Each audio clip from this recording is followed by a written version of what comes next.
I'm live. And Gab and Doodle is live. And my dogs are upstairs grumbling. And it's time for another Gab and Doodle, this time with David Litchfield, who I'll be letting in just 1 second, but let me get everything set up as I usually do. I need to go to my live here, and I need to put it in Ask Us Anything, and then I'll invite in our special guest for the day. Anything. And a couple exclamation points on it. There we go. And let me pin that comment.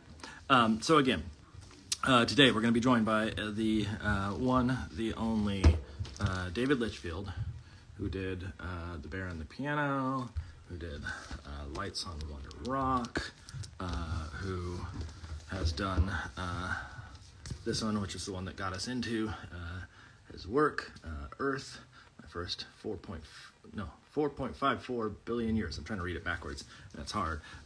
Ocean Waves for All, etc. There's so many books that are sort of under his belt that we are going to spend some time talking about today, but let me let him in and we'll get the conversation started.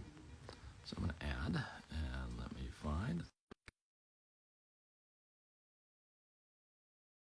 And invite is sent. I got to deal with pets everywhere here. All right. Hello. Hello. How are Welcome. you? I'm doing good. How are you? I'm not too bad, thank you. Not too bad. I'm very excited to do some doodling with you. Okay. Awesome. Awesome. Now, correct me if I'm wrong. It's 7 o'clock there? It's 7 o'clock. Yep. We're entering the dark evening over here. Yeah. So yeah. There you go. We're starting at 2 here. So I have to apologize. My dogs are upstairs having a wrestling match, and so you might hear some grumbles in the background, but we'll get there. But thank you for joining me today and for spending some time. I was going through, again, sort of poking through all the books that we have of yours, stuff that we checked out from the library, and sort of getting fascinated by all the work that you've done. And I'll have all sorts of questions, but one of the things that I want to sort of start off with is, for those that don't know you, it'd be shameful if people don't know who you are, but for those that don't know you, can you give them a little synopsis of who you are? So I am David Litchfield. I'm an author and an illustrator, and I've made books, as you showed, just like The Bear and the Piano trilogy of Bear and the Piano books, actually. Lights on Wonder Rock. My most recent one is called Kid Christmas, which is about a young Santa Claus, young Father Christmas. And yeah, I also illustrate for other authors, as we saw the lovely Stacey's books there, the Earth books, which I always have so much fun illustrating. Lisa Manchev I've illustrated for, all sorts of amazing authors. Yeah. And yeah, I still can't quite believe that I get to do this. This is like what I do every day, most days. It's incredible, really. I know. Looking at the list of authors, I mean, let alone yourself, but the list of authors that you worked with, there's some stellar names on that list, and names that are heroes for a lot of folks out definitely. there. Definitely. Like I recently, I worked with David Ullman, who I loved his books before I even thought about becoming an illustrator. And Gregory Maguire, I recently worked with. I just can't believe it, really. It's insane. It is sort of silly, the fact that our jobs are essentially just drawing and having a fun time with stories. And I know it's challenging. It's not like it's a breeze of any sort to do any of this. Oh no, but it's bonkers. That's our job, but it is a job, right? It's got its own happy little pressures to it, and it's not just breaking pencils and I can't quite draw this giant correctly. It's real world pressures that come with every job, but I can't moan about it, really. I was going through Lights on Wonder Rock in particular, and sort of like fascinated by the amount of color and vibrancy, but also how well you handled some of the darker tones. they're in here. Sure. I was thinking, like, that is some serious work on your part to like manage not only how dark it is, but then the print and making sure the print doesn't somehow come out darker than what you managed or what you started with. I mean, that's an interesting one, really. So lights on Cotton Rock in the UK, but in America it's lights on Wonder Rock. But it is dark. It's quite dark, but not just in sort of, you know, with the colours and so, but in terms of the subject matter and everything, it's quite a dark book. So it was an unusual book to make. Really, it really was. And I was, in many ways, I was quite surprised that they allowed me to make it, because it is for you know, I mean, there's a lot of dark children's books, obviously, but I was like, I felt I was pushing the boundaries a little bit with that one. But I love that. In fact, that's one of my favourite books I've made. I think that's one of my personal favourites. You said it was Lights on Cotton Rock. Lights on Cotton Rock in England. That was my original title. And it's strange, really, because I'm still not entirely sure why it's changed. I mean, I like the title Lights on Wonder Rock, don't get me wrong. Yeah. But the point was, I had very much, when I was writing that book and kind of coming up with developing that book, I was very much thinking of sort of small American towns and what they would be called. Yeah. Because it seemed to me that whenever a UFO sighting happens, most of the time it's in some kind of very small ET-esque kind of American town. So I thought Cotton Rock sounded like something that could exist in America. And then when it came to being published in America, they're like, yeah, we want to change the title. I wonder why. Maybe there's a specific place called Cotton Rock or something that they're just trying to avoid. I mean, you know, I was going to say I researched it. I Googled it. And there is a Cotton Rock in America, which makes it even more strange. Maybe that's the reason they didn't want to isolate the people who live in Cotton. Who knows? Who knows? A bunch of UFO folks are showing up to that one little location because exactly. So today we're going to draw and make, and I generally go for like collage and things of the sort, but what materials are you going to be using today? Oh, crikey. So this is all a bit of an experiment today. Okay. I'm seizing the moment because I love working, you know, kind of practically, and I love working with, you know, real world materials. But it's getting less and less that I kind of do that. And a bit early, obviously, but one of my New Year's resolutions is I do want to bring that much more back into my to my artwork, actually creating much more kind of, you know, real world art. So I'm just bringing everything. So I've got I got my watercolors, my Reeves watercolors tin. There we go. Nice. So that should be making an appearance. What else? I don't know. I bought my pencils. So here's my pencil. I think I don't even know what make this is. I think I just literally bought it because I like the pretty case.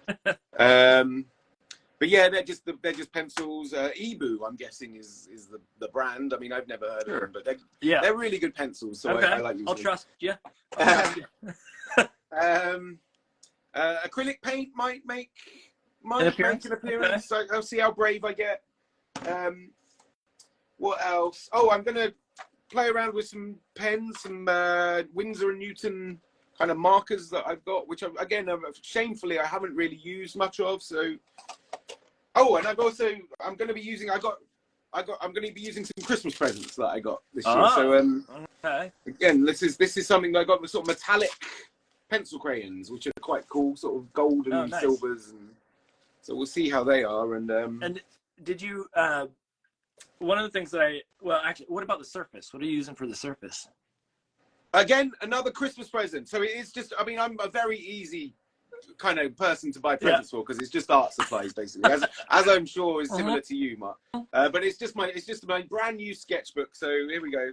The first page of my brand new sketchbook. Oh, dangerous. So it's a big moment, really. Big moment we're going to share. One of the things I noticed in all the books. Also, these are pretty cool. Sorry, I'm also going to... Oh, these pens. I don't know if you use liquid chalk ever, Mark. No. Oh, they're really cool. I use these. So when I visit bookshops and places, I ask if I can draw on their windows, whatever book it is I'm promoting. And it's really good fun. It's like one of the funniest things that I do because it's like just drawing these massive bear and pianos or, you know, aliens on windows and things.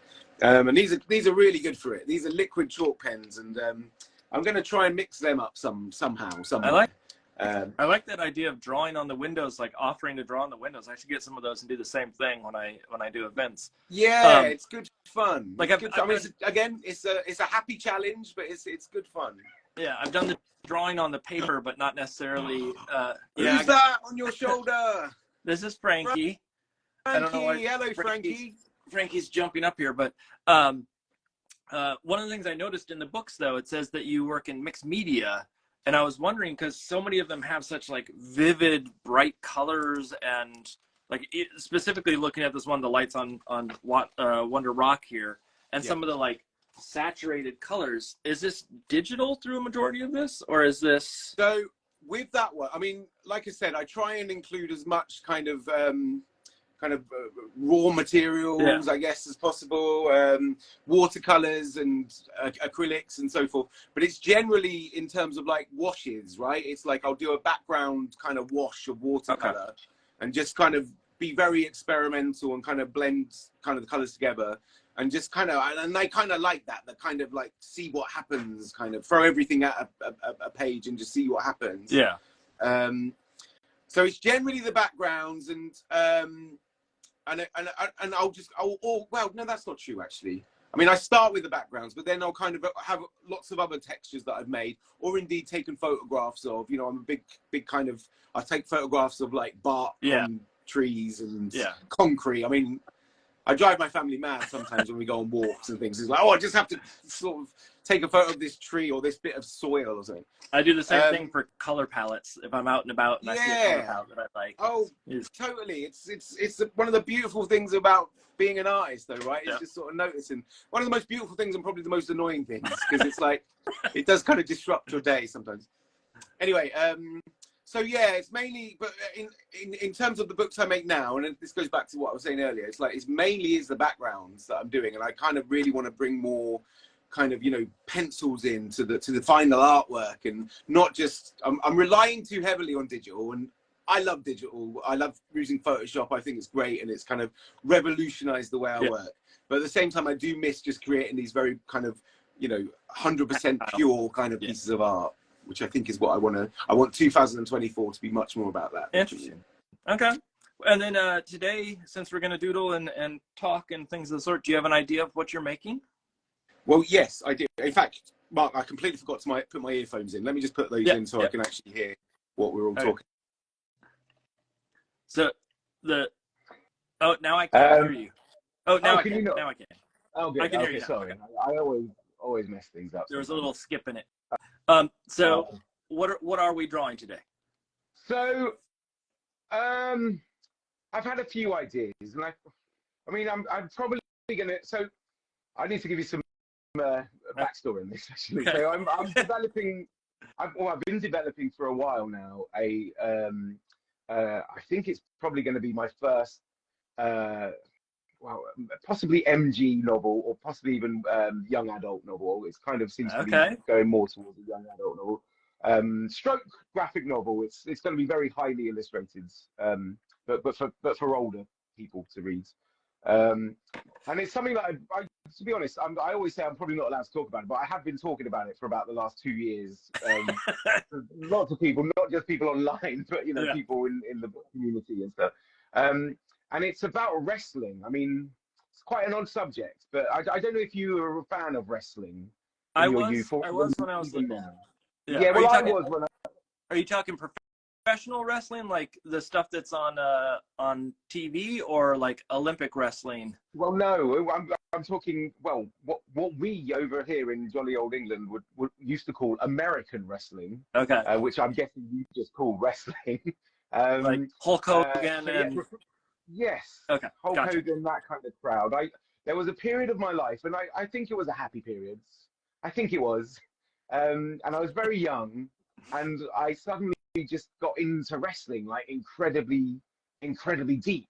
I loved wrestling for probably about a 2-year period of my life, and I think it was happy because I mean, I look back on it and think, why was I so into wrestling? Yeah. That's an unusual thing for I don't know 7 or 8 year old kid to be into. But I was obsessed for like 2 years, and then I suddenly just like, oh, I don't like that now. I'm moving on to music and, you know, playing guitar and whatnot. But it's kind of one of those subjects that because I was so obsessed by it, I sort of knew a lot about it, and it's something that's very interesting to me even now. I mean, I don't watch wrestling now, but I'm interested in that kind of subculture of the wrestling community, and how you can kind of go and watch a wrestling match and you just put reality to a side and just accept this kind of pantomime that's kind of going on in front of you and really get into it, like really get kind of feveredly into it. Anyway, so the book I'm developing is it's called, well, it's got a working title which probably will change, but it's called Hattie the Victorian Wrestling Girl. So it's set in Victorian times. Interesting. Okay. It's kind of taking all these larger than life characters that we loved from our youth, like Hulk Hogan and the Ultimate Warrior, and sort of transplanting them into the sort of Victorian era, which of course is kind of known, well, obviously English kind of 1800s time is kind of known for its kind of mad circuses and kind of, over the top kind of flamboyant kind of, but also very kind of dark and twisted and Dickensian. Back when people used to fight like this? Yeah, big twerks in the stockies and that kind of thing. Anyway, I'm rambling now. But, so I thought I'd do some development work with that. I'm going to try and sort of draw some Victorian wrestlers. And just kind of get the creative juices flowing. Now, I do have some source reference material that I just need to share with you. Which I'm going to kind of keep referring to. So this is a book that I bought when I was about 8 years old.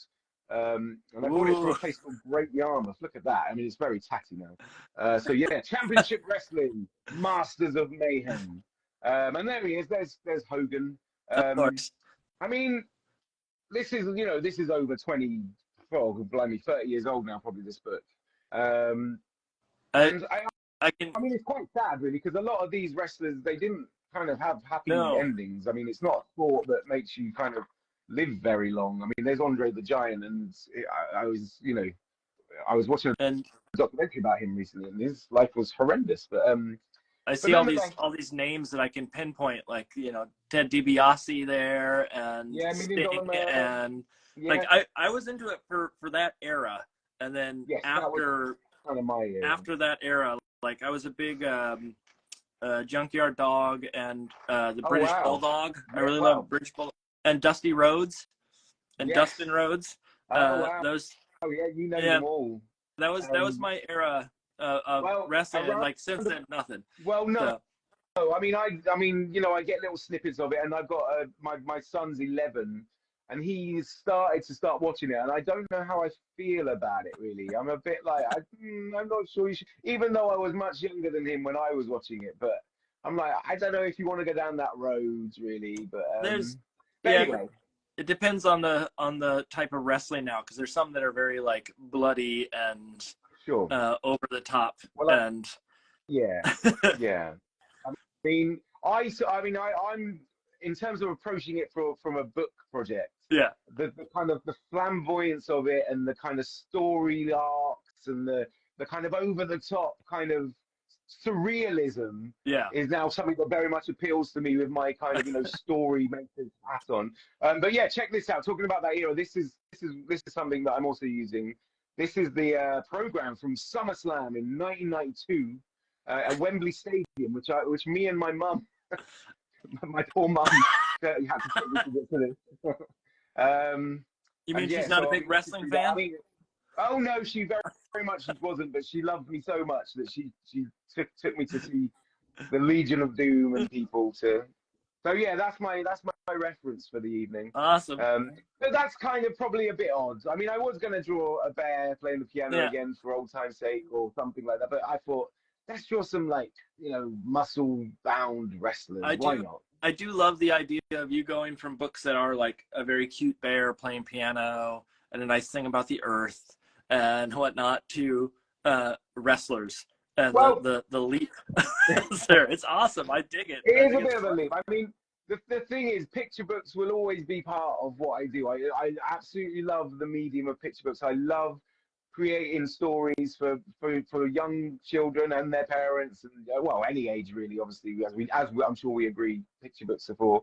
But there's something very exciting. I mean, I'm kind of dipping my toe into sort of slightly older material, and I'm very excited about it. And it's terrifying because I've never written a novel before. But yeah, I'm really excited to see where it goes. And who knows? I don't know how long it's going to take me as well. I mean, I've been developing it for a couple of years now, but we'll see. And we'll put the caveat on this that no one can take this idea. It's already been documented. It's out there in the world. Yeah. The date this today is stamped now. is. Yeah. Yes, exactly. No, exactly. Well, there you go. All right. Well, I'm gonna. Apparently, this is the year of the dragon, so I'm gonna do a drawing of a dragon of some sort, and I'm not sure exactly where it's gonna go. Okay. I've been told that's what I need to do, so that's what I'm gonna do for my wife. If you've been told. Yeah. Oh. So why don't we switch to our downshoots, and then we can just start to talk and work. So and this is probably going to be a right old faff, me switching to this, because you might get this. Let's try and do it. Oh, crikey. You're quite good. Okay, so I need to turn it upside down, don't I? There we go. Yeah, it needs to be vertical just to make sure that it's right side up when you go to the finish, but uh-oh, did we lose you? I think we lost him. Let me see if I can invite him back in. Well, there we go. Hang on, everybody. I don't know if his speed dropped or if that's a Hello. Sorry about that. Hello. No worries. Now, this is let's see, I'm watching. Okay, right, so these are my hands. I'm watching your feed here. Can you see me? Yes. Yes, we can. Can you hear me? Yes. I'm the right way round, right? Yeah, no, you are. You are. Yeah, is there any way to zoom in a little bit with the camera? I can just, I guess, bring it down. Let's move you over here. I'm very unprofessional when it comes to these sort of things, as you can see. But I do not put any blame on you of any sort. I've been doing this for such a long time that I know the setup exactly, and it takes me 2 seconds to do it. You've got like a professional setup, though, haven't you? I need to get me one of those because we're doing more and more online things. I got basically a ring light. That's what I have. It's nothing. It is nothing fancy at this point, but eventually it will. I think we're looking into a fancier setup even yet. So now the likelihood of me knocking this tripod over is very high. Okay. Oh wait, I've just seen on. Is that no? It's not a thing to flip the. No. Okay, we'll go with this. Okay, so these are my hands. So let's start, I guess. That should work. I mean, if you need to move the tripod and do it at an angle or anything of the sort, that's fine too. I don't want to make it so it's uncomfortable to draw for you. That would be the hard part. 1 minute. I'm gonna sort this out. This is probably not the most interesting things for people to watch, but while you sort it out, I will start pasting some stuff down. On the dragon, yeah. So tell me a little bit about sort of the start. I mean, I know that you've done a variety of different types of artwork throughout the year. Yeah. Years rather, from like magazine work and books and things of the sort. But what was the sort of impetus to getting into all of this? So, I mean, as is sort of the case with most of us, I guess, most of us illustrator types. I mean, I've just always loved drawing. Drawing has always been, my most favorite thing to do, I guess. Art was always my, by far my best subject at school. It's the one I got, one of the few that I got, good grades in.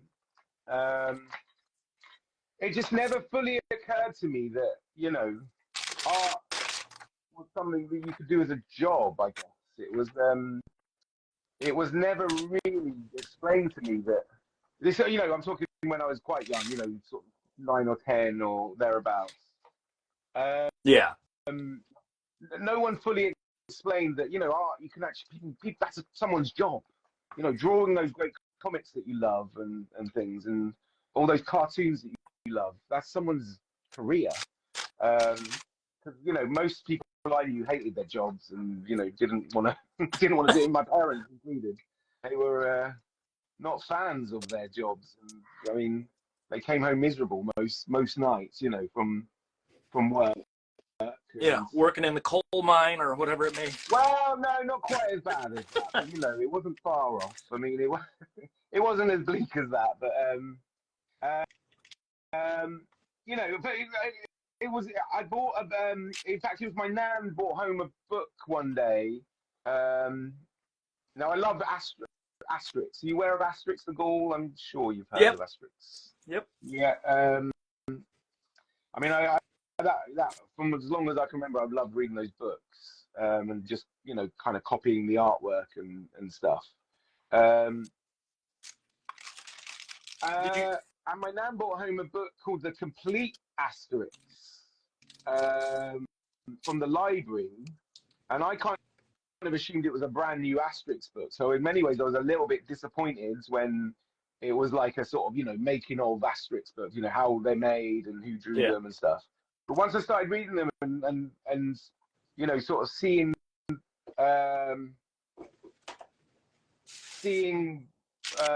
photograph, there was a photograph of Uderzo, Albert Uderzo or however you pronounce it, the illustrator of Asterix, and you know, he was in his studio and also I'm just going to move. Let's see. He was in his studio, surrounded by his artwork and pens and paper, and you know, the book kind of explained, well, this is Albert Uderzo's job. His job is to make this great artwork that I've been admiring my entire life, all of my 10 years or so. And that's when like, it wow, clicked. It is someone's job. You can actually have that. It just looked like a happy life, basically. It looked like a happy existence to kind of every day wake up and just go into your studio and make artwork. I was blown away by that prospect, really. And then, go on, sorry. Did you grow up with any artists in your life? No, not really. In fact, no, none at all. I mean, there was no one. I mean, I grew up in a very small town called Kempston, which is just outside of Bedford. Okay. The only thing that happened was, I do remember, now it's shameful this, because I can't remember who they were or even what books they had. I mean, it might have even been like a self-published author, but I do remember an author coming into school once. Like, I met one author while I was at school. And again, that was another revelation that, oh my goodness, this person's job is to write stories, and what? That's just crazy. And they're from Bedford, you know, the town near where I live. It was insane, really. Yeah. But no, I didn't. I mean, one thing that did happen was that when my mum got older, when she was like in her 70s, early 70s, she decided, I'm going to become an artist. She just suddenly said, I'm going to become an artist. Stuff it. You know, she retired from her job that she hated. And she just went and joined this art group, this art community.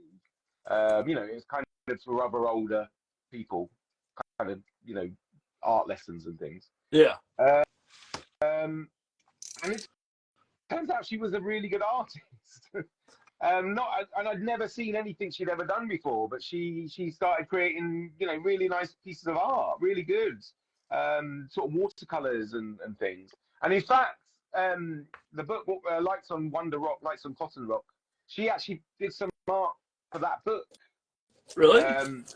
Yeah. So it's when Heather, the main character, the girl, it's a spoiler alert for some people that haven't read it. But when she's older,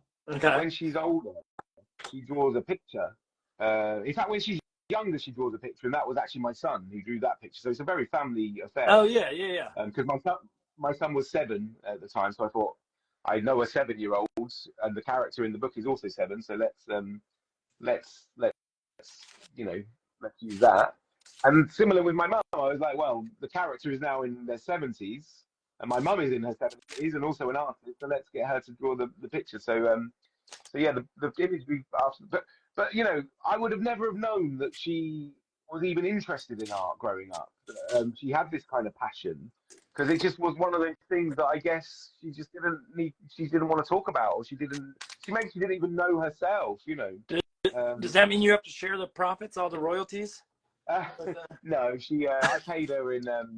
I took her out for a meal or something, or maybe cooked for her. I'm not sure, but yeah, no. So it was just real. It was just, and I remember it very clearly. You know, it's just that realization that, you know, wow, you can actually do this as a job. The thing that I love to do every day. That you know, it's my kind of happy place. It's the kind of place where I feel the most at home and the most safest. Is sort of sitting and drawing. I could actually do that and earn money. That's incredible. I do think that, like, in most artists' lives, there probably is that point where that became fathomable. Like, for me, it was when I was in high school, and it was because of an art teacher that sort of pointed me in the direction of all these artists. And I mean, up until, like, when you're in, you know, some of the early grades, a majority of the conversation is about, you know, the big names, Picasso and Van Gogh, and they don't really delve into the everyday artist. And so finding out that that is actually a reality takes some time. Exactly. Picasso and Van Gogh, they all sort of exist on this different higher plane that, you know, I don't know, when I was growing up, it wasn't that it was unachievable, but it just wasn't even a factor. It's like, you know, most kids would sort of think about, when I grow up, I'll go and work in, you know, the local supermarket or something. Yeah. That's quite disrespectful. In fact, that's not probably the case, but that's kind of the impression I kind of got, that, you know, it kind of was, you had to be a bit realistic about what your career ambitions were. Well, I also, you know, again, it's a lot of people don't know how to put their head around art outside of, like, the equivalent of, there's always this argument of, like, what's the value of art and things of the sort. But if you take away art, you take away furniture, you take away clothes, you take away like everything. Basically, it comes down to it. So, that idea of not realizing how pervasive it is in our lives does take some time to sort of wrap your head around. Totally. Little kids, again, they just don't have a context for that. Someone designed the plate that's in front of them, and someone designed the, you know, all those little things. So did you know early on that you wanted to do stuff like you're doing today, like kids books and writing and stuff, or was that? No, not really. I knew that I wanted to do something. I mean, it took me quite a while to kind of figure out exactly what area I wanted to work in, and, you know, who I was and what I wanted to do. And even though I knew, like I said, it was something to do with arts or something to do with the creative industries. I mean, when I started focusing on being an illustrator, sort of just after university, I wanted to do really cool kind of stuff with, you know, bands and music, and, you know, it was kind of around the time that sort of, I don't know, the kind of folk rock kind of, you know, Mumford and Sons and all those kind of cool bands came out that were quite twee but also quite cool, and illustration was a big part of that scene. It was like, you know, this very kind of lo-fi kind of illustration kind of feel that a lot of their album covers had, and promotion. It's like I wanted to be involved in that. It's like Carson Ellis drawing stuff for the Decemberists. Yes, exactly. I mean, totally. That I mean, that is it in a nutshell. I wanted to be part of that, and now that does, a lot of that artwork does kind of owe itself to sort of, you know, the picture book world, I guess. And I guess I kind of started thinking about it when I was doing kind of sort of mini commissions for these bands and things. There was one band called Rue Royale, who are still going and still fantastic. And I started doing some work for them. And I mean, while I was making the work for them, it was very kind of, like I say, very twee and very kind of innocent kind of artwork. They were like, we should make a picture. We should make a storybook out of this artwork because it's so kind of that kind of nature. Yeah. And that's when I started thinking, oh wow, yeah, no, that would be amazing. I would love to do something like that. And then yeah, I sort of started focusing on that. That was around about. I mean, this is, you know, I still feel like I'm sort of fairly new to all this, but that we are talking like over a decade ago that was that was happening. I mean, my start was 2015, basically in the kidlit world, so it's probably right around that same time. Well, I mean, 2015 is when The Bear and the Piano actually came out. So I'm a few years more into it than you. But is that when your first book came out, or is that when you sort of started thinking this is what I want to do? I think that's when I got the first contract, and the book came out in 2015, like right in the beginning of 2016. So it was. Oh yeah. It was okay. So, it was around that same range, and so I, some of it. Now I'm wondering for you. You mentioned that you had kids. Yes. Was it around the time of having kids as well, or was it? So it's interesting, really. So I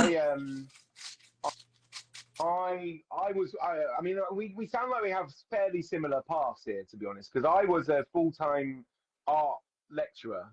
Okay. Because when I was doing, and that's when I was sort of working with these bands, sort of, in my spare time and stuff, and sort of cramming it through the night and all those kind of things. And I love teaching, and I still do as much as I can. I try and do workshops every now and then and things. But I absolutely loved teaching, and I never thought I would. Like, I got into teaching sort of not long after university, thinking I'll pay off some student debts and things, and absolutely loved it. And I actually stayed in my role for like 9 years, thinking I would only do like 6 months or something. Yeah. And also, it's nice being paid every month. Yep. And, a healthy kind of monthly paycheck is always good. And then we kind of, we got married, me and my wife, and we had our first child, and we were saving for a house. And it was around about 2014. So again, we're talking nearly 10 years ago, nearly exactly 10 years ago, that I decided to quit that full-time job and focus on becoming an illustrator. Now, my son was only 2 at the time, so it was a very kind of fairly risky thing to do. And I'm not sure I would recommend it in many ways, because I had a few clients, and I kind of, I felt that, I had a few people sort of saying that they were going to, offer me work and so forth. So I knew I wasn't going into computer. And also I had saved a bit of money, so I knew we weren't going to starve, and, we could pay the bills and things. Yeah. But my wife, bless her, she was like, let's give it a year, see where it goes, and then if it doesn't happen, we might have to think about going back to Bedford College, where I was doing my full-time teaching. When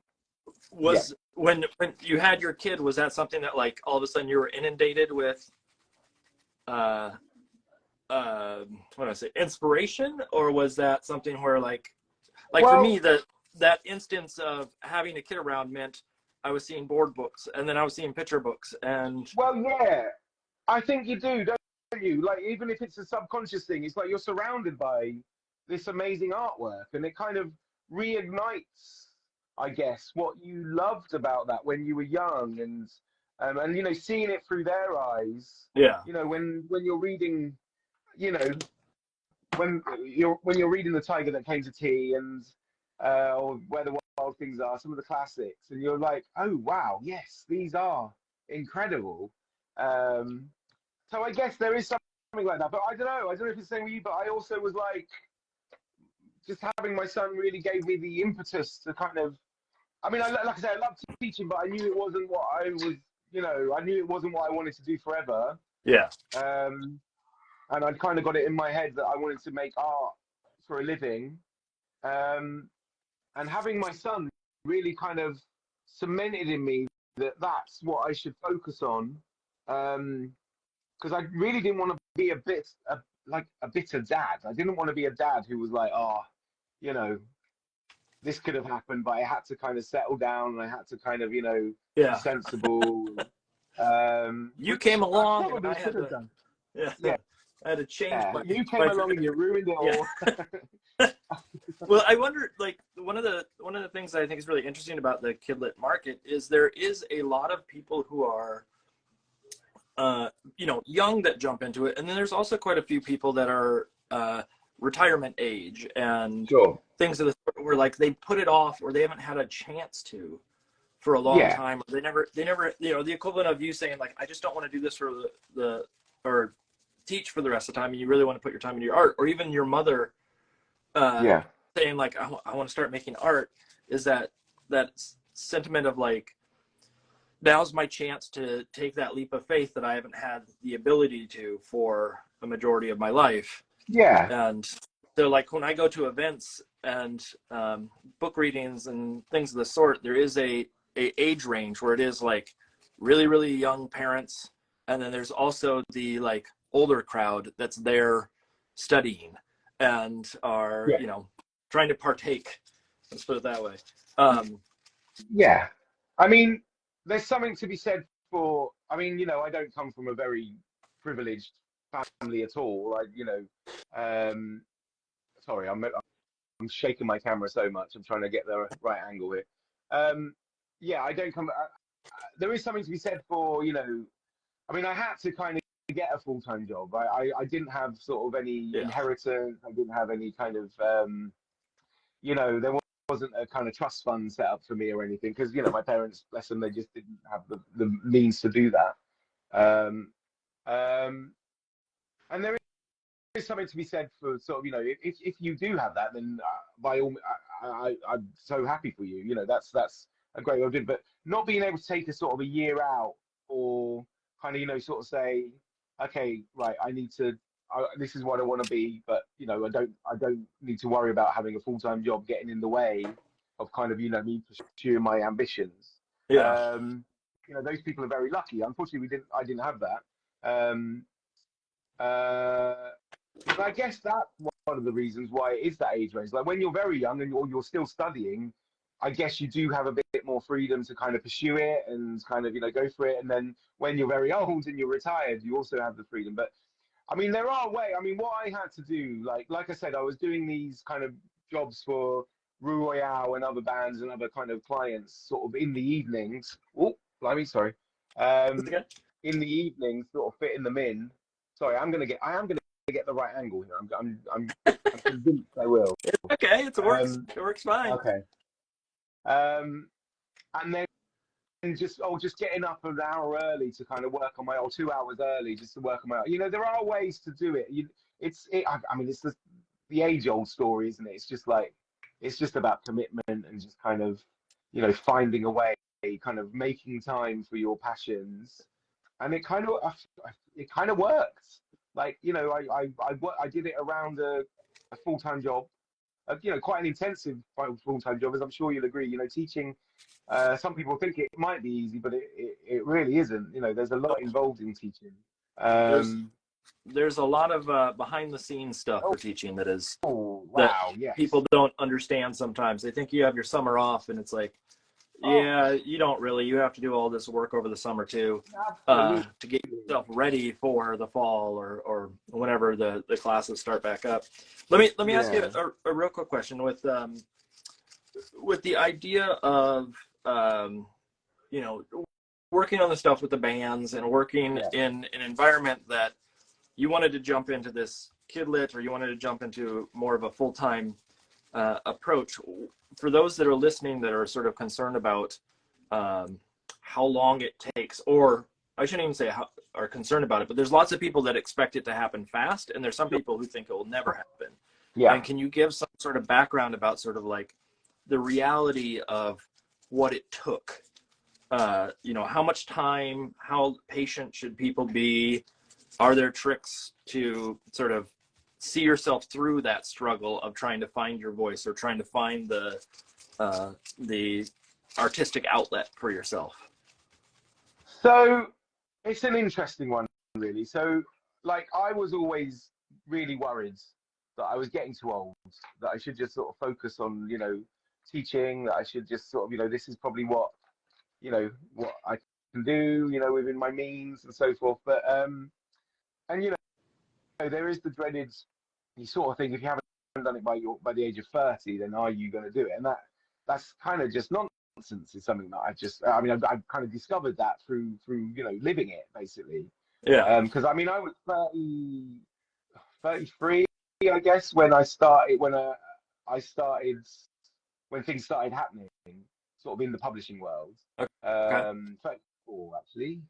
And through people that I've met, and it's really, I got so het up about it. I remember thinking, oh well, this isn't happening.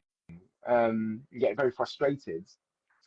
But it's so not an issue at all. Like, the people I've met people that are in their 40s and they decided to become a children's book illustrator, and like you say, people in their 60s and 70s, sort of coming up retirement age. Yep. It's the great thing about art is it's very much it's an ageless thing. It's all about it's all about the images at the end of the day. It's all about what you produce, and it can be, and it can be hard, especially when you've got children and you've got responsibilities and things. But like I say, there is a ways to do it, and I think even in today's sort of social media age, I guess that makes it easier. It's easier to get your work out there at least, and kind of find an audience. And again, if you kind of put the hard work into it and kind of make that kind of thing work, there are always ways to kind of find people who will love your art, basically.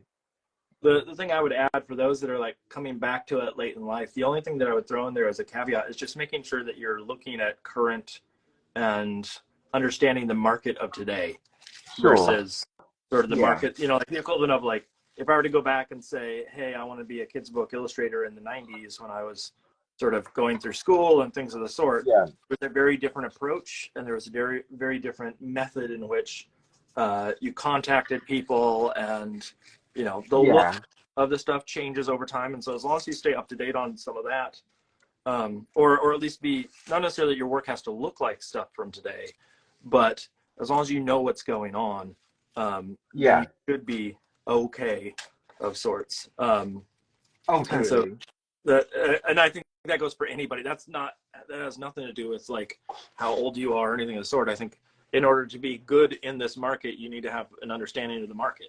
Yeah. And you can't just go in blindly. And so same thing could be said for people who are, in the industry right now. You shouldn't just completely shut it out and say, I don't want to think about it. Kind of go out to a bookstore, see what's out there, and talk to people and converse and all that stuff. 100%. So tell me a little bit about, you jump into this kidlit world, and have you always been in the same area, in the Bedford, England area? So I went to university in London. I went to Camberwell College of Art and studied graphic design. So I lived in London for a while, and I stayed in London for a few years. But Bedford, like I say, I came from a place called Kempston.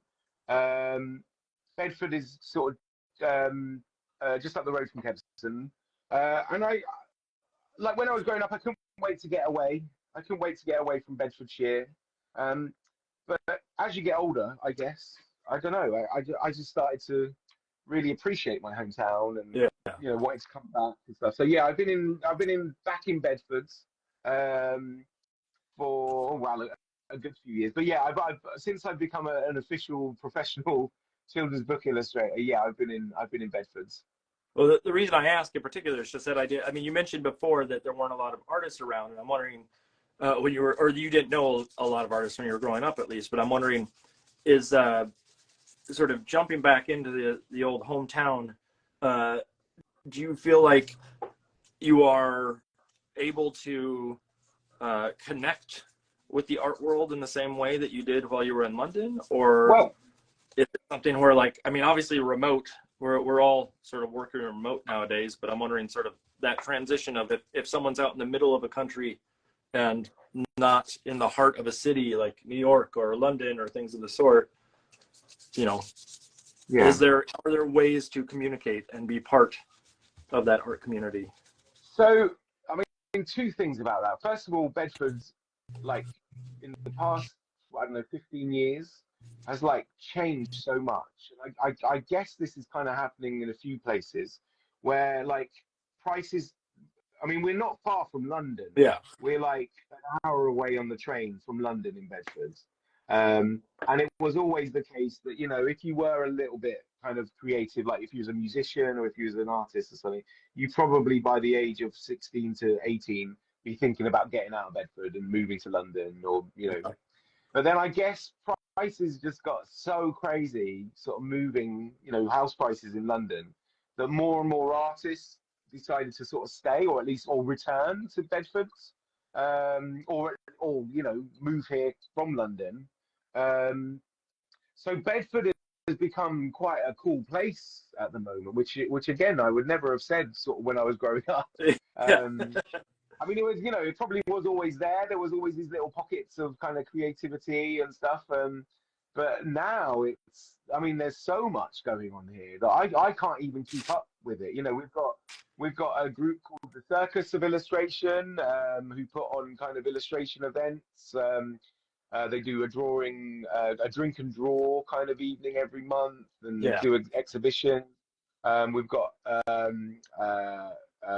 was this was a while ago, but there was an organisation called We Are Bedford who helped me put up my first exhibition before I was signed to any agency and stuff. You know, I really kind of consider them, you know, really important to sort of the beginning of my career. But that would never have existed when I was younger. So Bedford is like quite a cool place with lots going on now. So in terms of like, you know, there being an art scene around here, then yeah, there absolutely is. And there's people that, you know, I regularly go for a coffee with sort of my mate who's also an illustrator, you know, who lives in Bedford, and so it's great from that sense. The other thing is that basically, like we are quite close to London still. So in terms of like meetings with publishers who are mainly based in London, it's not too bad. But as you say, like everyone's so remote now. Yep.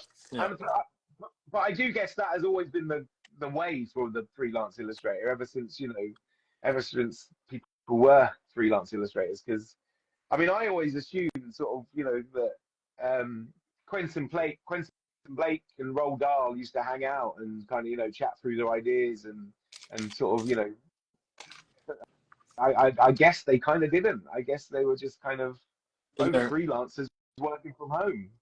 Yeah, I mean, there's, no matter what it is, no matter how like connected we are through the internet, there is this sense that in order to get the work done, you still have to be in studio, or you still have to be in a situation, and that doesn't always happen in a cafe, and that doesn't always happen in sort of those environments. Are you part of any sort of art group yourself? So I'm not really. I do try and get involved with, you know, the Circus of Illustration. We did have an exhibition this year actually, where I put some pieces up, and you know, it's kind of, you know, we were selling prints and stuff, and that was great. And it was the first one I'd done in a while, and I mean, it sort of proved to me that I do sort of miss that kind of, you know, interacting with other artists and stuff. But it's very easy to sort of just kind of get lost in work and family and, you know, kind of all that kind of stuff. So again, another New Year's resolution, I think, is probably, you know, show my face a bit more at these kind of things and actually get involved. Get out and face the sun. Yeah, I guess so. How about you? Do you get out and kind of get involved with local community arts and things? Not particularly where I live. Right. Where I live is a little bit more of just a commercial district, and there isn't a big, I mean, the arts community here, I assume, is much smaller than what I would get through the school that I work at. And so my outlet is, you know, spending time at the school or talking to students there and that kind of situation. But the big, like, there are a couple of towns around here that are much more of an artist community, and those are the ones that we try to get out to when there's like book events or a gallery opening or some sort. But honestly, it's the same thing where like life just gets in the way sometimes, and you forget that you need to get out and do that. And so most of the time when I get out and do that kind of stuff, it is when I'm in a show versus you know, the taking the time to get out on just my own. I'm also not a huge fan of just going out to galleries for fun. I'm not the most social in those situations. I'm social in all sorts of other situations, but in that situation, I'm not going up to people to talk to them. No, networking's not my thing either, really, to be honest. I don't think it's a thing for a lot of illustrators. Well, it's funny, really, isn't it?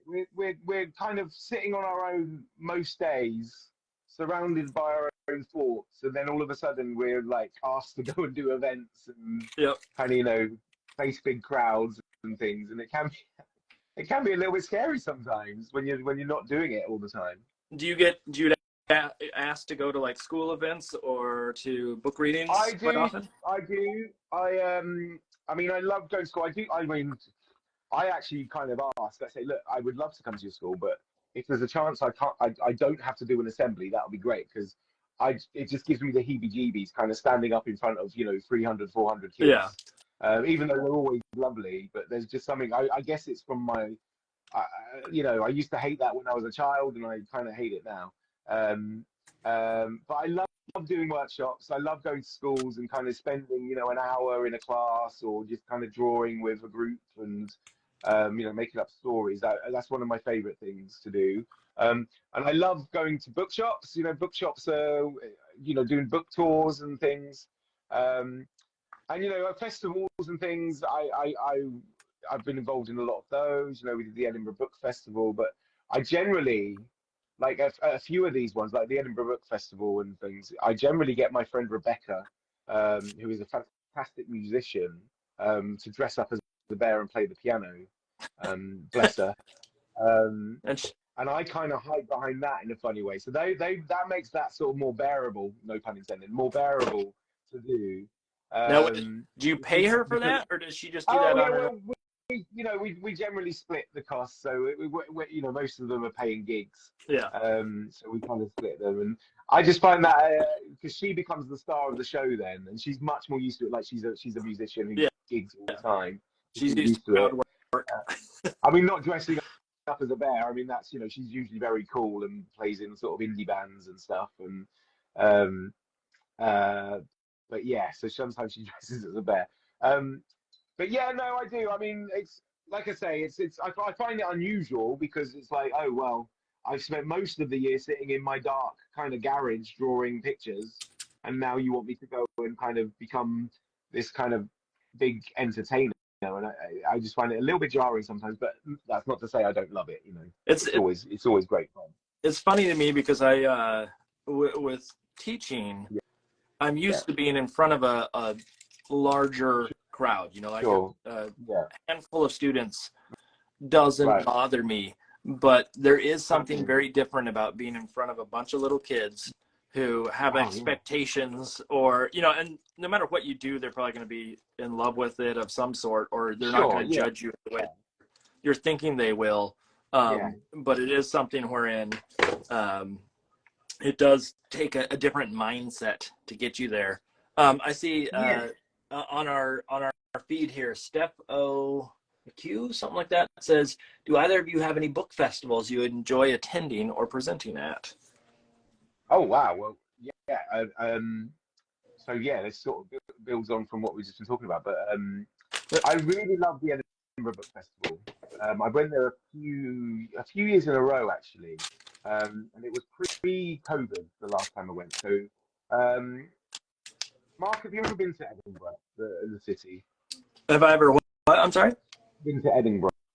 No, we're my first time in the British Isles is coming up this summer. Oh, so I've never been. How exciting! I know, I've never been over the pond. We're going to Galway and the Burren, most likely. Oh wow, okay. And so I've never I've been to Europe a few times, but Sure. I don't get out all that much. No, like we were just saying, it's vacations are generally relatively close to home. Yeah. But I'm very excited to go across the pond. Let's put it that way. I know that's not Edinburgh, but still, it's very exciting for me to go that direction. Oh, that's going to be fantastic. Well, Edinburgh Book Festival is one of my favourites. I mean, they're all lovely. So Rebecca and me used to be in a band together, and we used to do sort of music festivals and things a long time ago now. And when I started, and music festivals are obviously very rock and roll, and there's all sorts of shenanigans going on. And when I went to my first book festival, it was the Greenwich Book Festival actually in London. I was kind of shocked at how sedate they were and how kind of friendly, and like, we were given jam sandwiches and things instead of sort of other things, alcohol. But no, the Edinburgh Book Festival is a brilliant one. There's so many. I recently did the Barnes Book Festival for the first time this year, and that's just absolutely such a lovely place, Barnes in London, sort of on the outskirts of London, which I've never been to. And yeah, the Barnes Book Festival I can thoroughly recommend. It's sort of a very long festival. It's on for sort of a month, I think, or maybe a couple of weeks. I'm not entirely sure, but it's on for a long time. Yeah, that's a long festival. Most a weekend or something of the sort. Yeah, no, this is quite a long one, sort of in various different locations and stuff. Wow, I've just drawn something super weird, but I guess that's kind of. There are no rules. No rules. Yeah. Weird is okay. So with the you mentioned you were in a band. What kind of music was it? So we were the kind of the sort of twee folk rock kind of thing as well. It was all around about the same time as all that happening. Yeah, we were. I mean, it just seems like a different life now. I wouldn't even dream of even contemplating being in a band again. Is we were in a band. Music out there right now, floating around on the internet? Oh, thankfully, well, there's not much. There's a few bits on YouTube. I mean, it's not the best. It's not gonna, it's not the best. It was good fun. It was good fun. And like I say, Rebecca is a fantastic musician. I sadly am not. I can play like a few chords on the guitar, but that's kind of about it. But we went for it, and we kind of, we got on the radio. We was on like BBC Radio a few times, and Steve Lamack, who's like a DJ over here that is very cool and very kind of into indie music and stuff. He quite likes us and played us a few times, and that's not shabby there. You're underselling it by. No, but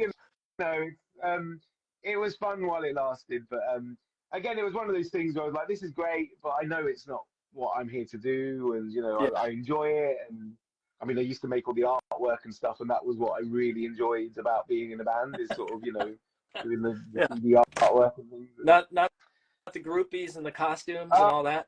Oh no, well, there wasn't much of that, to be honest. But it was good fun. It was good fun. And do you? Let's see. I need this. With being in the band and finding your way into Kidlit, were there any, like, out of curiosity, were there any sort of crossovers that happened? Was there any sort of sense of, how do I put this? Like, the performance aspect, obviously, like with the readings and things of the sort, is probably going to be there. But was there anything that came up that was more of a, like having to storytell through songs, having to, just so. Yeah, go ahead. I mean, we were, like I say, we were sort of, we were trying to be sort of, like old folk, kind of folk rock, kind of that kind of thing, like that was kind of the thing at the time. So we kind of got into sort of folk music. And I was really, I mean, the thing that struck me about a lot of these folk songs, oh wow, I can't remember the guy's name. Guthrie, very famous American folk singer. Anyway, a lot of that kind of was that, they were about telling stories, and they had kind of characters, and they had kind of, all sorts of things going on. Yeah. And I love that. I absolutely love that element to it. And I guess that was kind of, in there somewhere, sort of inspiring me, sort of listening to some of those songs.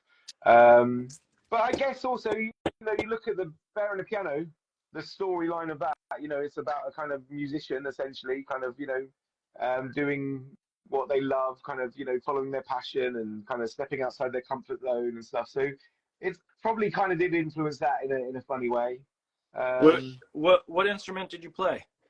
Oh, I played the mean acoustic, or strummed the mean acoustic guitar at least. Okay. I was wondering if it was the piano of some sort.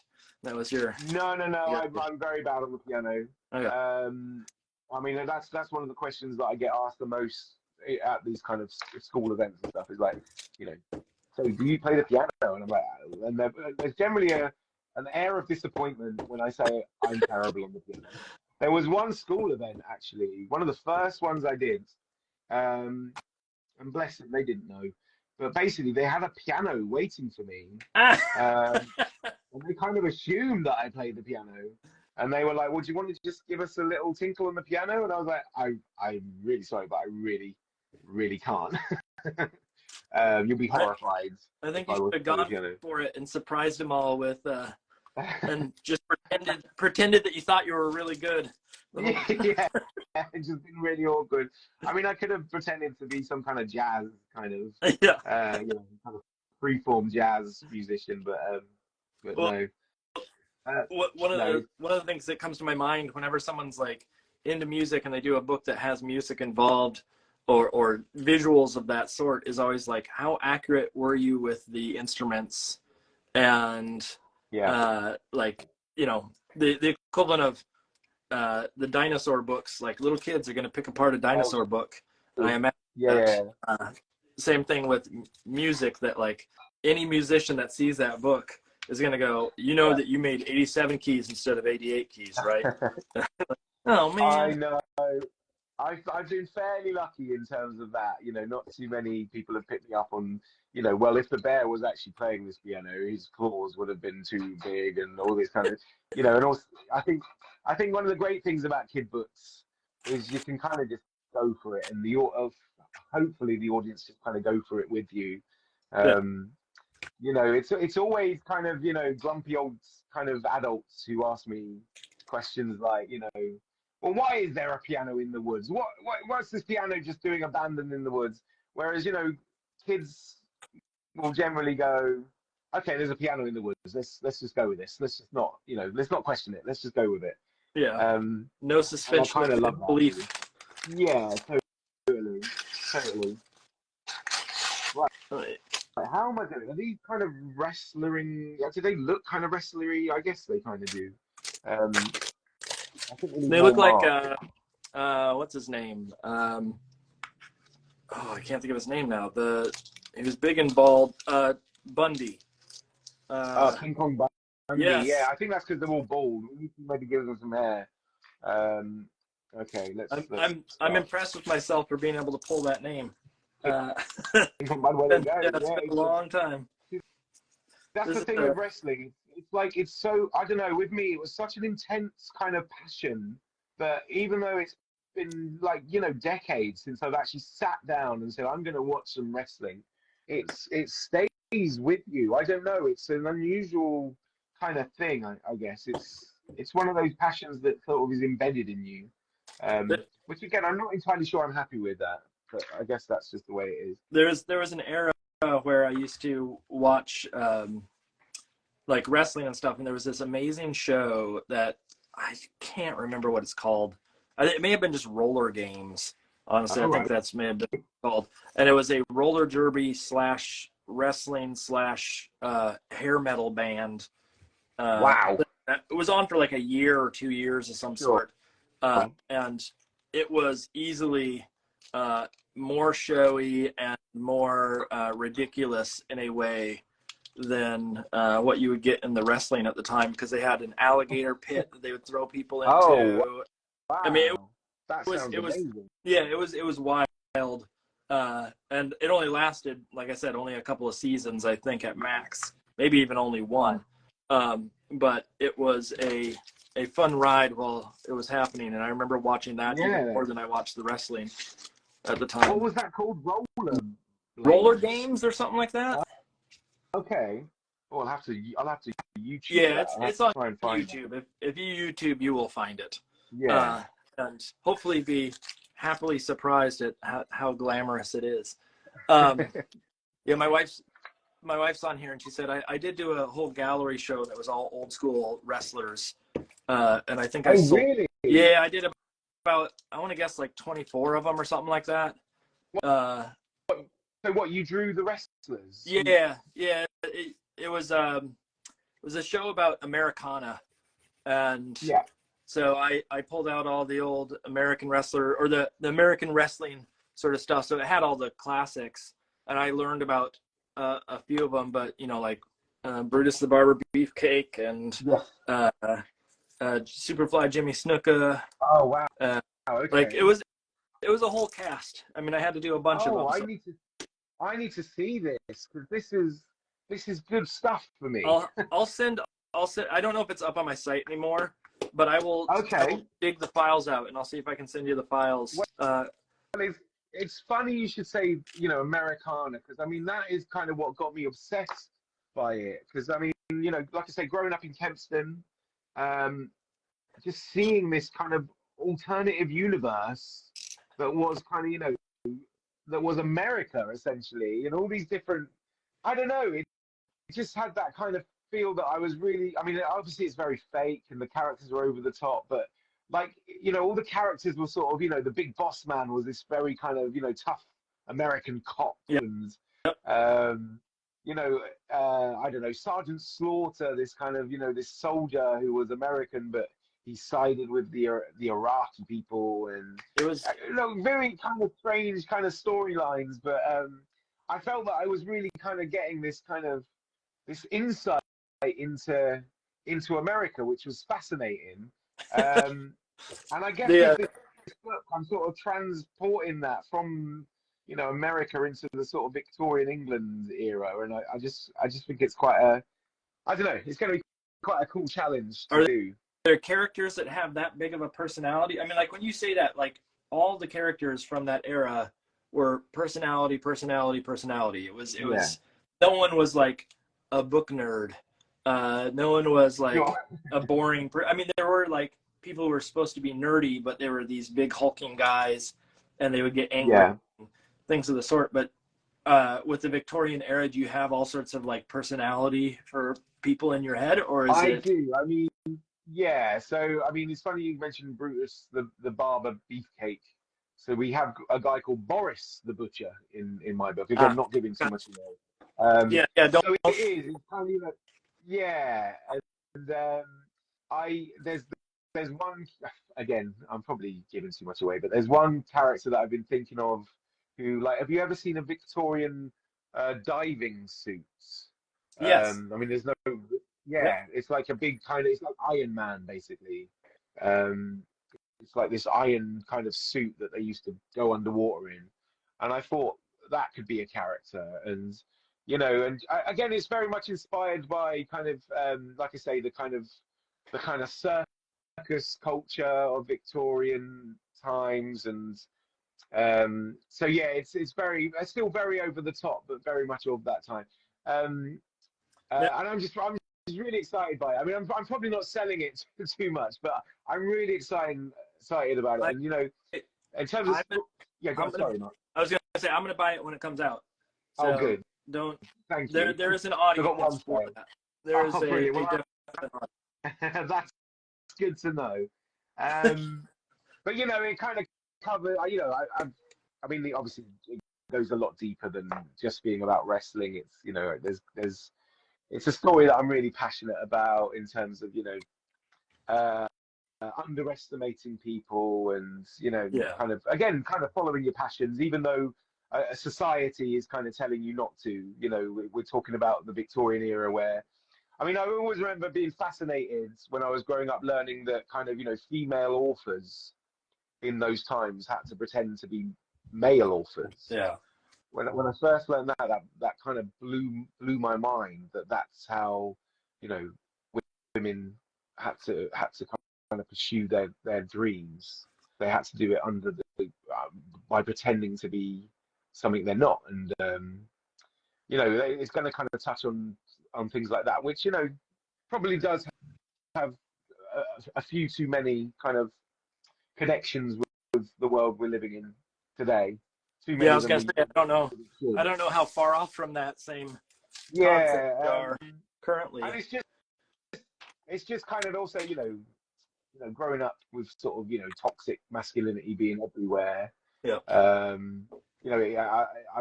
I'm sort of exploring that a bit with the book as well. So again, another great thing about being an author and working in this field is you get to explore these themes and these kind of big questions in fun kind of over the top ways. And so I'm exploring it in the field of wrestling, which is great fun.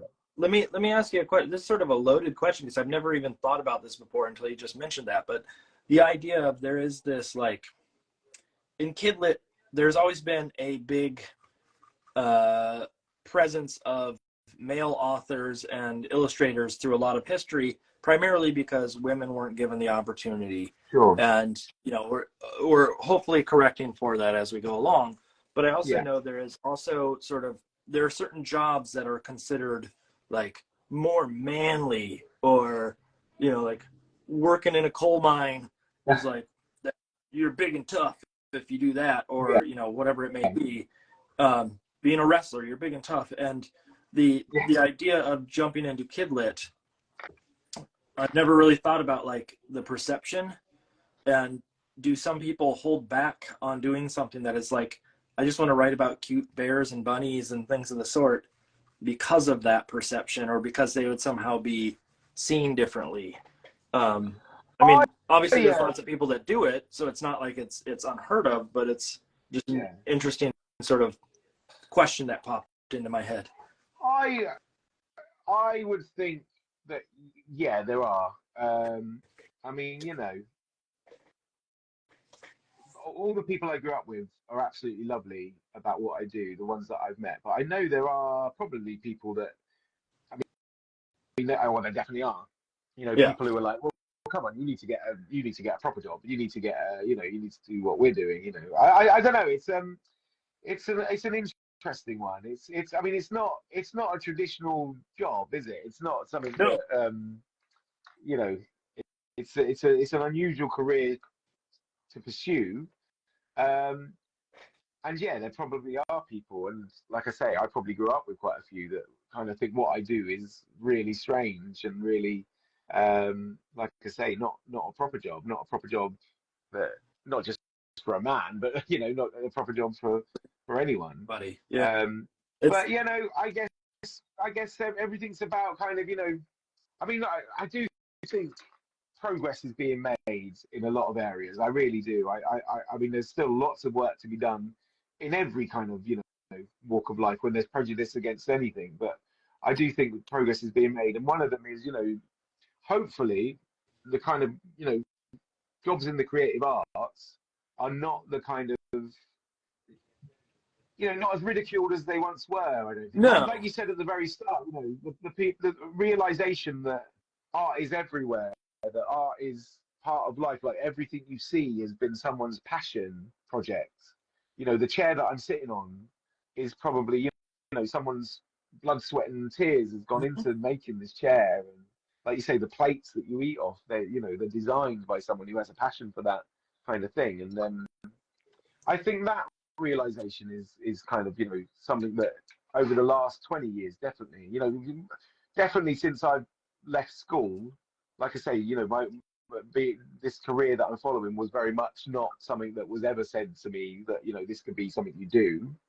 I think that's changing for the better, definitely. Yeah, I mean, I definitely think there is, you know, and I want to be careful here because I don't want to make the assumption, but I do think that like in a certain era that was maybe before our time, there was maybe a little less respect for things like art. And I know that there still is like I mean, there still is the perception by a lot of people that like you're not going to make money as an artist and it's frivolous or like why do you care about making art, because it's, you know, you're never going to be rich doing that, and there's all sorts of arguments made every which direction, and that, you know, I think that crosses a lot of sort of boundaries of gender and age and just everything under the sun basically there. But it is just an interesting question, that idea of like the perception at one point of being an artist is one thing, being an artist that draws cute little bears for a living. Like if I were to think back to when I was going through college, I know that I was interested in kids' books at one point, but it was not to draw cute things. It was to tell weird stories that I thought kids' books could tell. And you know, it wasn't an adult book, basically. It was the perception. And would I be looking at myself now going like, oh, you have fun drawing little bunnies? Would I somehow look at that and go like, that's kind of a waste of some sort? And it's an interesting thought process. But you know what? It's funny, really, isn't it? Like, I think, like I said, I think it's the perception's changing. But at the same time, and it's something I do to myself. Like, so my oldest son is really into football, like soccer. He's a football player. So we travel around a lot, sort of, for his matches and things. And I don't know, that's still a very kind of blokey kind of, you know, area. It's a very kind of male dominated thing. You know, it's usually the dads that kind of take the kids, and it's all very sort of like, all right, mate, how you doing? All right, Dave. You know, a lot of the dads sort of, you know, and at the start of it, I was really nervous about telling people what I did, because, you know, I didn't know how it was going to go down. So I think that even though perception is changing, for me personally, and again, it might have been my upbringing, you know, like I say, growing up in a sort of very sort of small town, sort of surrounded by lots of kind of, you know, very kind of alpha males and whatnot, or well, not necessarily surrounded by them, but, you know, seeing lots of alpha males sort of in the society that was around me. I was really nervous about telling them that you know, I make picture books and like draw bears and draw, you know, cute things. But to be honest, I shouldn't have worried. Like every person that I spoke to about it, they're always really, really lovely about it, and they're always like, "Oh, that's really cool. That's really great," and, you know, well done, and keep going, and, you know. Yeah, I've never really run into anybody that's been like boo of any sort, but it's just, it's one of those things where like I think there is, and you're right, like the equivalent of my son goes to karate, and there is a father there that is very much proud of his son for being rough and you know, like pushing the boundary of what is safe for the kids in that environment. It's like, I'm sure that guy probably looks at it and goes like, well, that's frivolous, like this is not a real job. But at the same time, like, I don't really care as much anymore. Well, that's the other thing. There is a point where you're just like, well, stuff them. I mean, there are going to be people like that. Like you say, there is, you know, you've met this guy, and I've been quite lucky with the football dads and mums because they're all so cool and lovely about it. And there are going to be people around there, but like you say, sometimes you just got to say, oh, well, stuff them. Yep. Like, your opinion of me is not what matters in this situation. 100%. Let's see, I'm trying to find a good eggshell color. What was I going to say? I don't remember what I was going to say. With jumping into or going back a little bit to the sort of kidlit side of things, is there certain things that you learned along the way? Like, because a lot of folks that tune into this are very much you know, we will have people on here that are tried and true. They've been working in the industry for a long time, but a lot of people that watch this are folks that are trying to break into the industry. And I'm wondering is there little bits of advice or things of the sort that you wish you had when you were starting out in either art in general or specifically the kidlit range? Like someone telling you, hey, a 32-page book isn't actually 32 pages. It's, 13 spreads and things that are just like silly things that you just didn't know at the time. It is stuff like that, right? It's like, okay, I'm making a picture book, but how many pages actually is there? What are these boundaries that sort of surrounds this career? I mean, I say boundaries, they're kind of happy boundaries. I quite like working within these sort of rules of a certain amount of pages. Yeah. I mean, for me, I was just like, right, I have this opportunity. So Bear and the Piano was my first book. And I mean, I was very lucky that my editor, Katie Cotton, like really believed in me and really was like, look, let's, they didn't give me sort of a lot of freedom but they very much guided me through. I mean, they did give me freedom, but they also very much guided me through the process of making a picture. So I really consider like the Bear and the Piano to be sort of like my masterclass, my MA, my in making picture books, because it was sort of like, we're just going to make a picture book and learn from making the picture book. And I just sort of told myself, look, I'm just going to go for this. I just really need to put my all into this and make this as good as I possibly can. The main thing I learned from that whole experience was like, putting my ego aside and just sort of like, I worked with Katie Cotton and a guy called Andrew Watson, who was the art director. Mainly, they were my main team on that book, with Francis Lincoln Quarto books. And I was just like, these people know far more than I do about making a picture book. And I was like, yes, this is my story. Yes, this is my sort of, I love these characters and I'm really passionate about this. But they really know how to craft this into a picture book, these kind of sketches and this story outline and things. So I need to just listen to their guidance. Now, as an artist, I kind of found that was something that I thought I would find quite tricky, because we're kind of control freaks and we kind of think, no, this is my baby, I know exactly what this should be, how dare you kind of give me your opinion on this, but when they sort of say, right, you've got a great story here, but you need to cut out like 5 of the pages, they're unnecessary, really kind of hone in on what the story should be, take out half of the over 50% of the words, these quite brutal kind of bits of advice. I was like, I'm just gonna go with it. I'm just gonna take this, and that really was alien to me at the time. I don't know whether it is an art thing or whether it's just a me thing, or just being quite precious about my art. Like giving them that trust,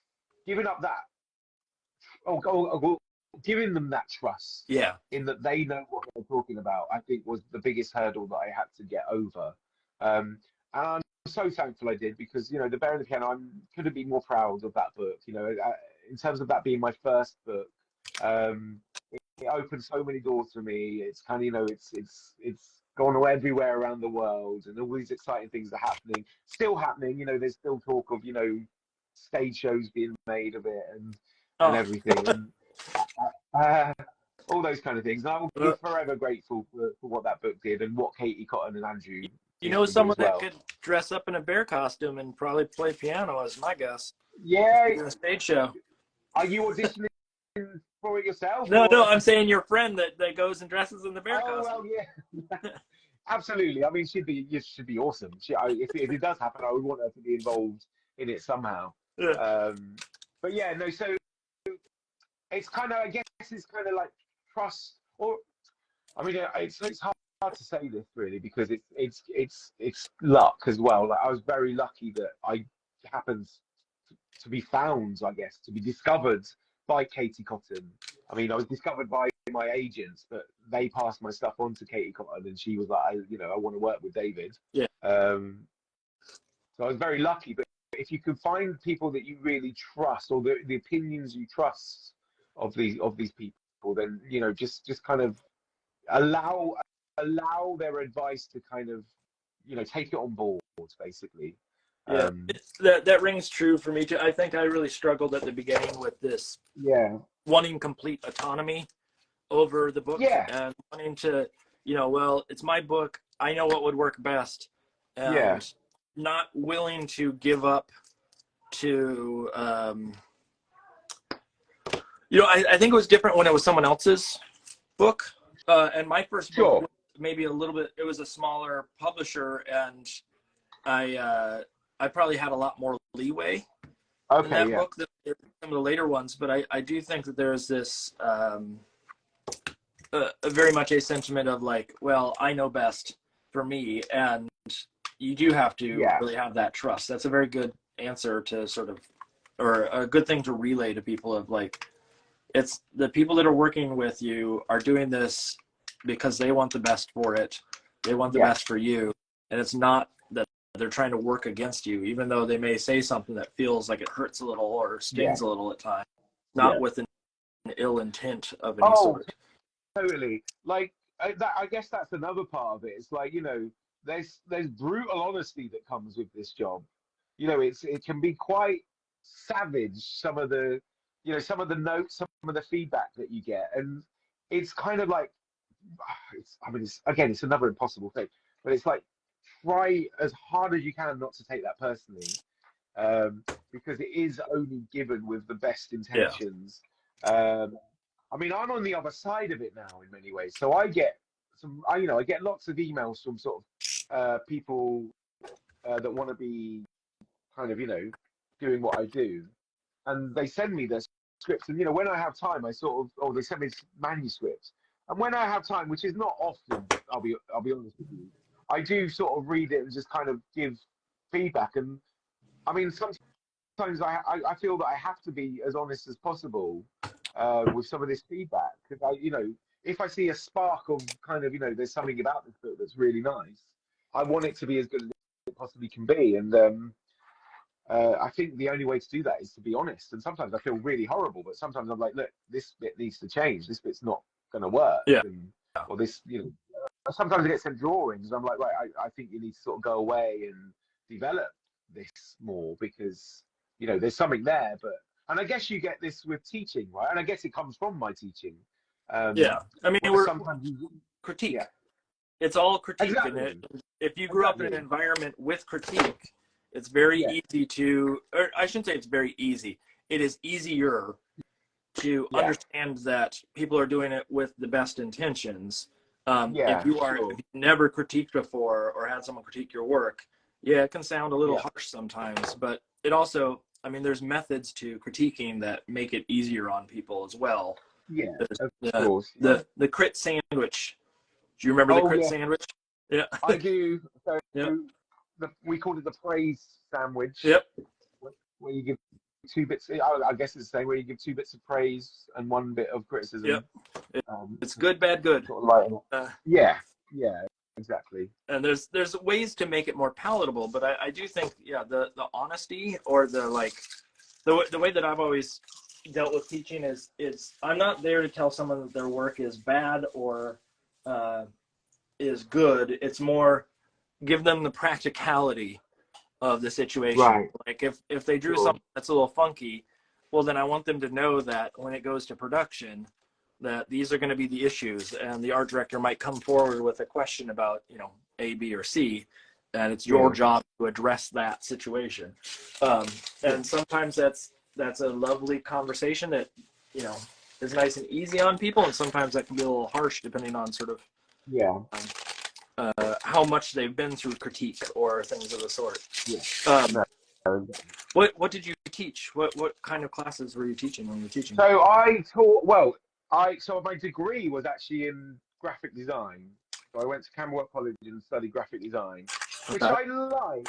But again, it's the story of my life really. But I kind of knew graphic design wasn't for me. Like as soon as I got on the course, I was like, oh, a lot. There's not much drawing involved. now. You know, it was kind of made me Photoshop and illustrate. So I kind of, I mean, in many ways, that kind of pushed me back towards being an illustrator, doing that course.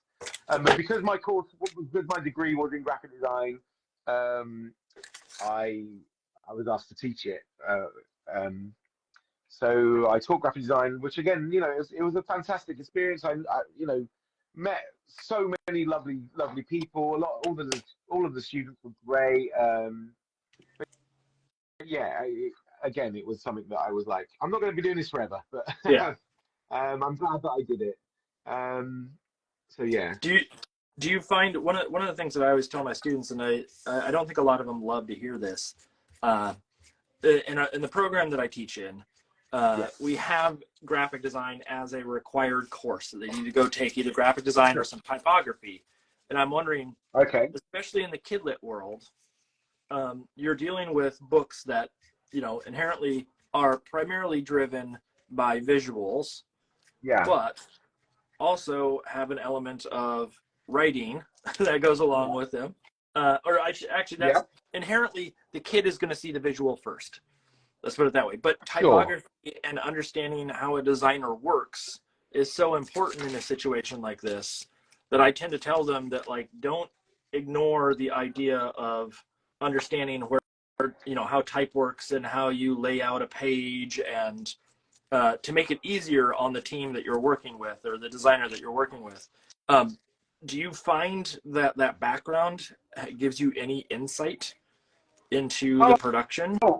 It absolutely does. I mean, you know, it's still stuff I get wrong. Don't get me wrong. I still mess this up. But you know, even just thinking, okay, so let's lay this page out. Let's think about where the image is going to go, where the characters are going to go. But let's also think about where the text is going to go. You know, how is this text going to be readable on this, you know, very textured kind of background?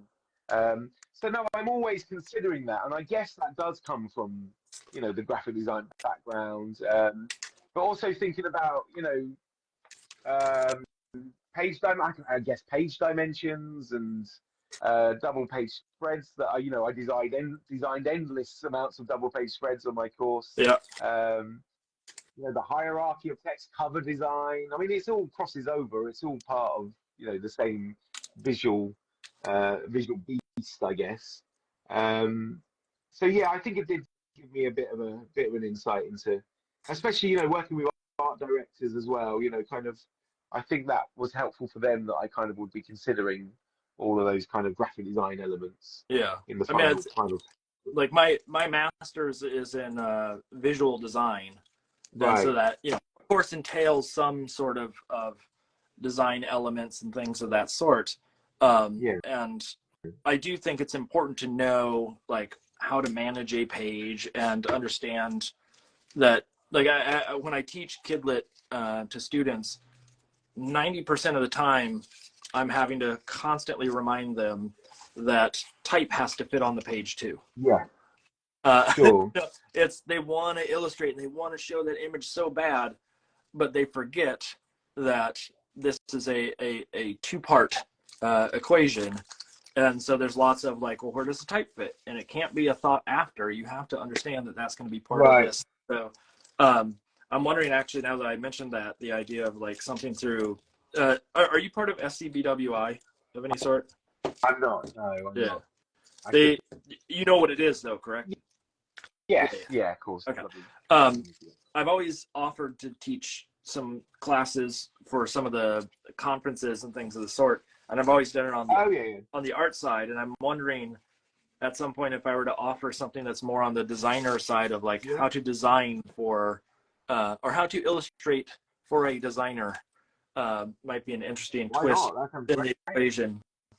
I just, from being experienced in that world and knowing how important it is to, like, deal with, or how hard it is to deal with an image after it's already been made, it can be a nightmare. Well, do you know what? I think that's a great idea. I think you should definitely pitch that. That'd be very interesting.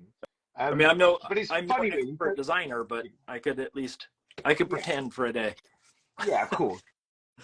It's funny though. So I used to be, it used to be the other way around for my students. What you said about your students, you know, not being necessarily that happy about the fact that they're going to have to introduce graphic design elements. It was the other way around for my students because they were primarily like graphic designers through and through, you know, working with type, working with kind of page layouts and stuff. So because I was, you know, really interested in the illustration, I set up a module where we would create the illustrations that they would then sort of, you know, work with. We did a magazine, an editorial illustration project, basically. Yeah. Most of them kind of hated it, right? They were like, "What? We have to draw now? We have to do, you know, images and yeah." I mean, they, you know, it was a lot of those guys. I mean, they're, you know, they're very talented. A lot of them are working in sort of typography and working in sort of magazines or website design and so forth. So they've done really well. But a lot of them at the time were they hated that. They hated that project. I mean, there were some that were absolutely brilliant, absolutely, you know, jumped at the chance to sort of create imagery again. Yeah. But yeah, no, I got it from the other side, basically. Interesting. That people who are all of a sudden saying, I have to use something other than a mouse to lay this thing out. Yeah. No, they were not happy at all. Yeah, and it's one of those things about just being a well-rounded artist and understanding that even if you are going to end up in an industry that is somewhat, what do I want to say, like not necessarily one-dimensional in the sense of like you're just being the artist or you're just being the writer, but understanding that there's like more complexity to every project, and the more you know, the easier it is on everybody you work with, and the more you're a pleasure. Oh, yeah, absolutely. But also in just, you know, this ever kind of multi-tasking kind of world, you know, having an idea about graphics design, having an idea about animation, I guess, and you know, it can only benefit, you know, your work in general. It's you know, I mean, on that, when I made the Bear and the Piano, like I say, it was all a big learning curve.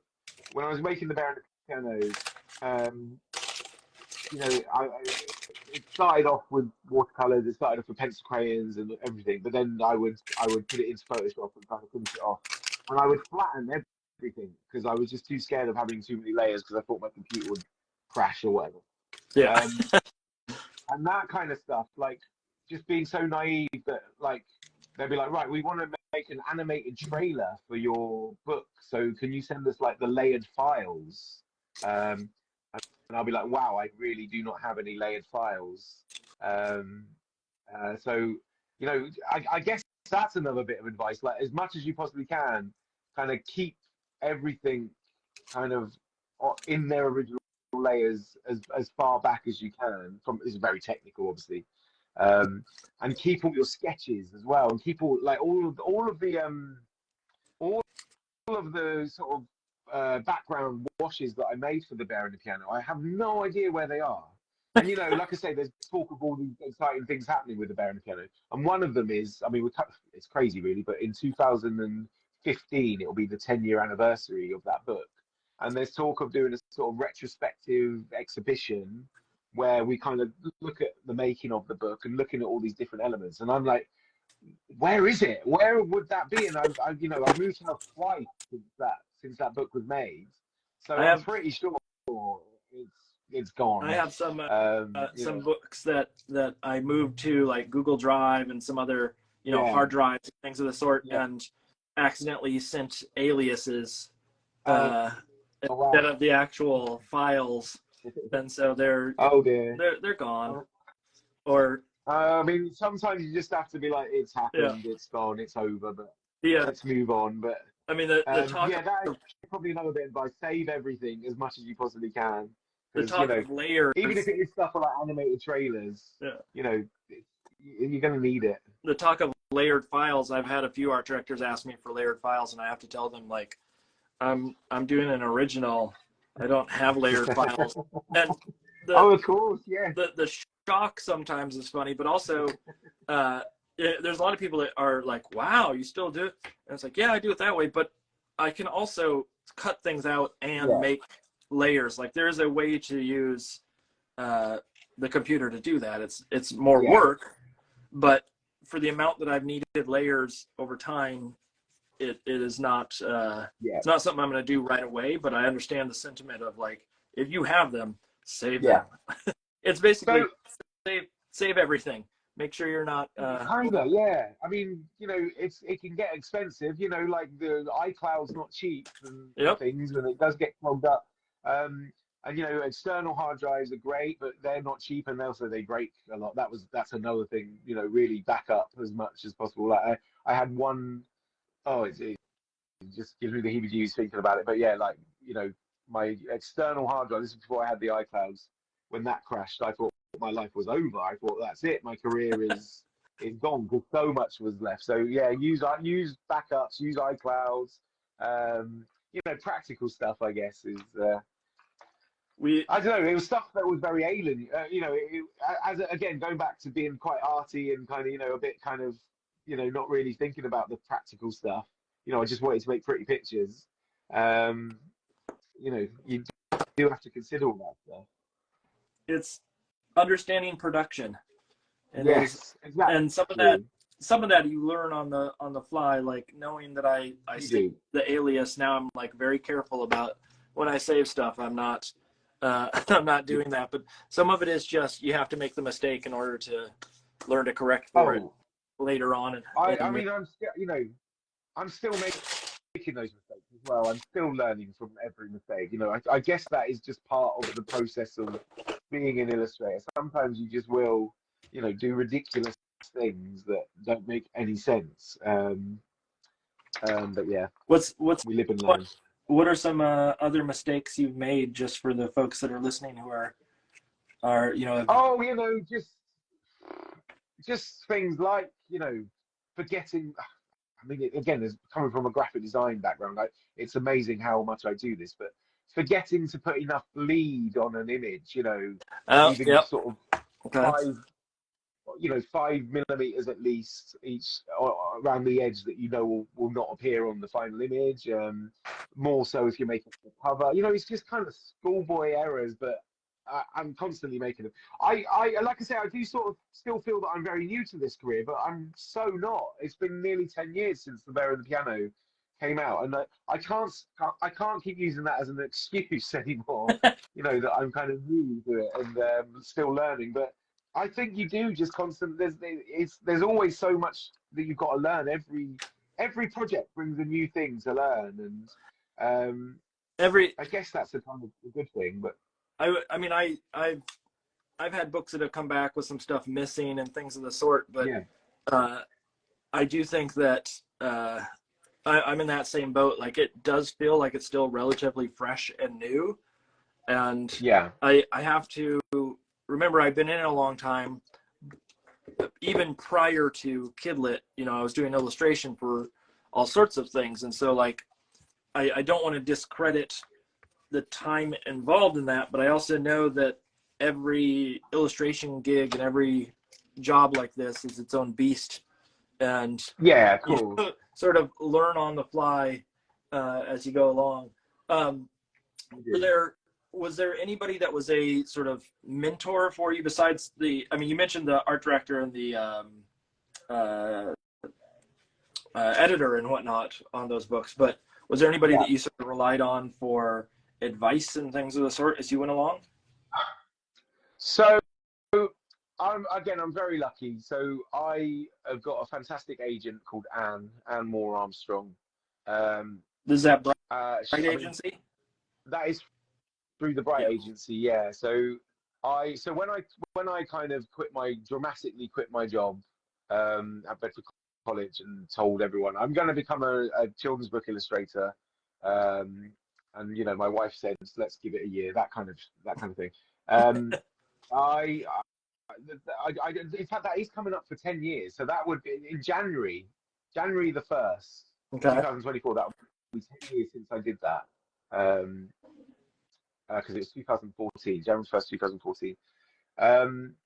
And for the first few months of that year, I remember thinking I'd made a bad mistake. So I was, you know, the work wasn't coming in, and you know, things were very slow. And I mean, I was developing my own ideas and stuff, but it was very aware that, you know, we only had a finite amount of money that I'd saved, and I needed to start getting work, and I was sending my portfolio off and kind of knocking on doors and stuff, and nothing was really happening.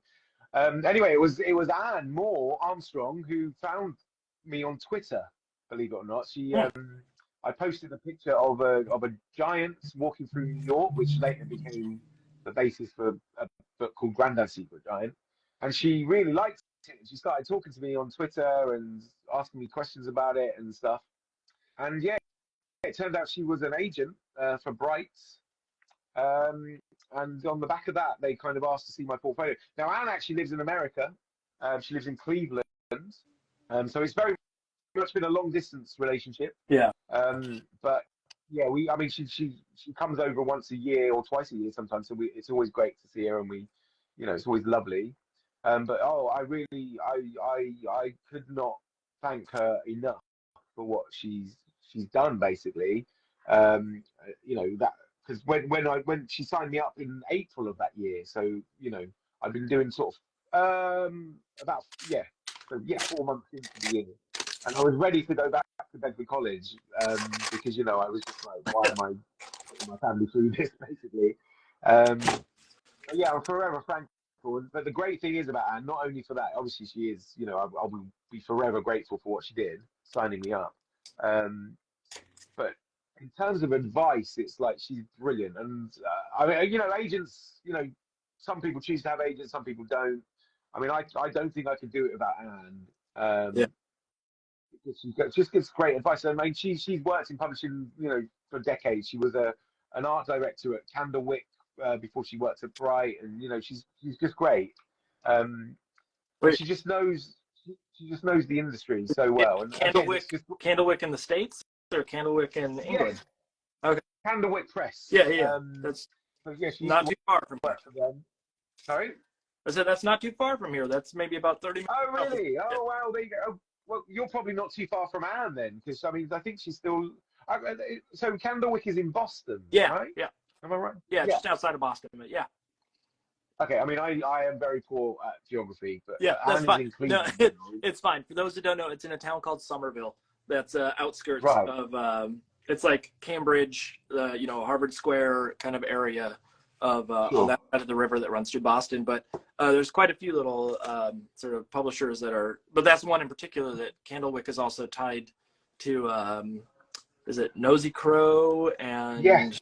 I'm trying to remember the other ones that are that cross the pond of sorts. And so. So where are you, Mark? Where are you based? I'm in New Hampshire, so I'm about 30 minutes north of Boston. Oh, okay.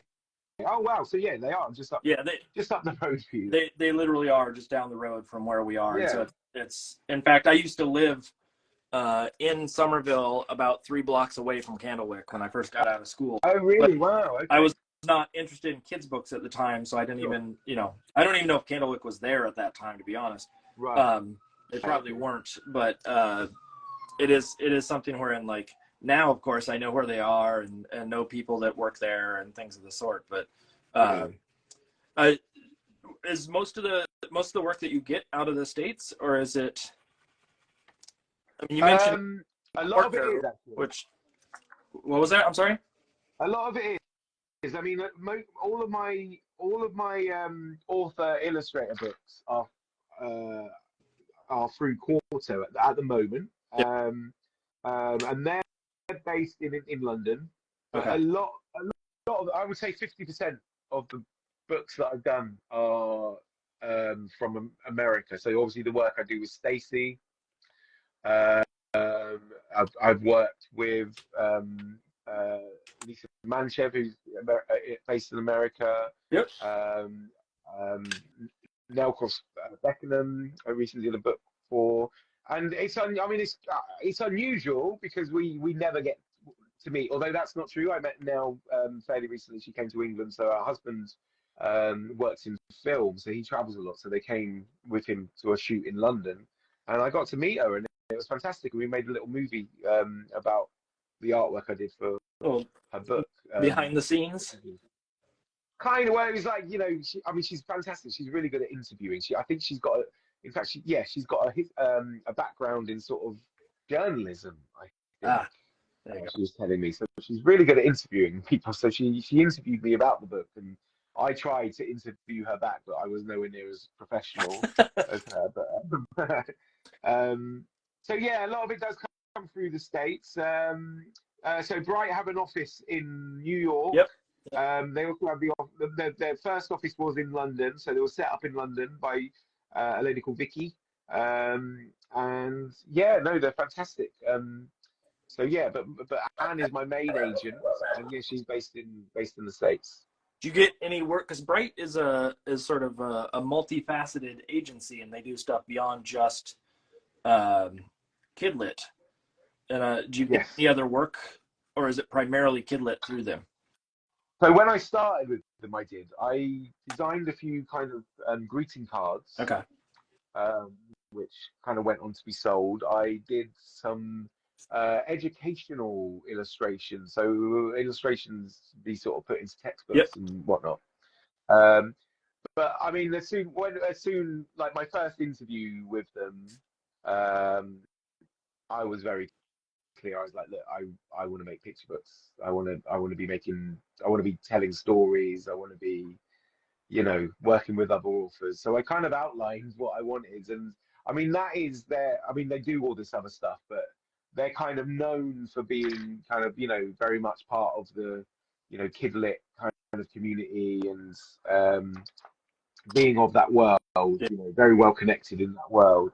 Well, and that's one of the reasons why I jumped to be working with them. Even outside of the Kidlit stuff, even their editorial and things that they do is more family friendly. Yeah. For an agency, they tend to be a little bit more sort of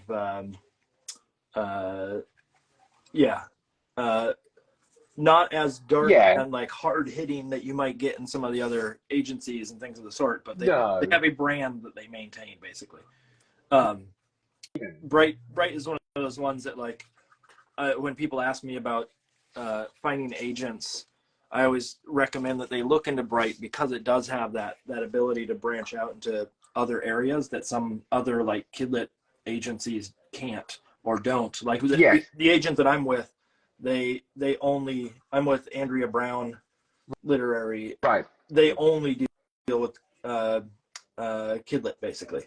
And so like, they don't jump outside of that all that much, and they will if there's something that comes up major, but for the most part they don't pull into the like editorial world or anything of that sort. And so I have a separate agent for that, which is a whole nother thing. Right. Okay. Whole nother story. But that idea of like Bright being able to be multifaceted can be really helpful for people who are starting out and willing to take on anything, and everything. Totally. Well, I mean, it goes back to that multitasking kind of thing that we were saying, that it can only benefit you to sort of have skills that kind of can be transitional across different means. And it's kind of true with just being an illustrator. It's kind of like your work can be used. I mean, even now, the work I do for picture books, some of that has also appeared on greeting cards and things. So it's always going to be kind of crossing over into other areas. Is there any avenues within illustration, or I mean specifically probably in picture books, but like things that you wish you could do that you don't think you can? Like I am not someone who is going to be an expert in realism or portraiture of sorts. That's not my go-to. But you look at it and you're like, man, I wish I could do that. I mean, I'm not going to be an expert in those things either. To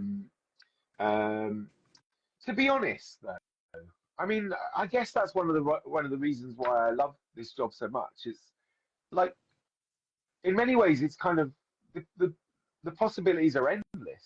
It's like I wouldn't enjoy doing something incredibly realistic and incredibly kind of lifelike, but if and I probably wouldn't be called upon to do that, to be fair, but it's kind of like it's an option if if I wanted to do it. Do you know what I mean? It's like it might not be my best bit of work, but I quite like the idea that I can give it a go. But I don't know.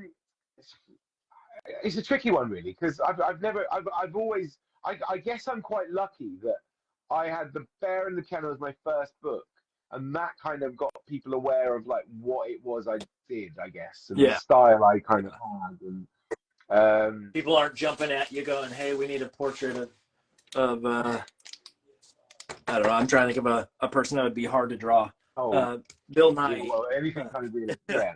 I mean, I've always thought that kind of there's one area which I'm sort of fascinated in, but I know I can't do it, and that is kind of illustration as journalism.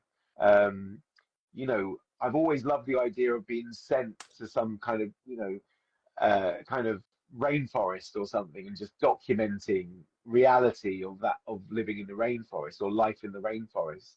But I know that's not what I can do. Or even like going, I mean, this sounds dark and twisted, but it's something that would be so interesting.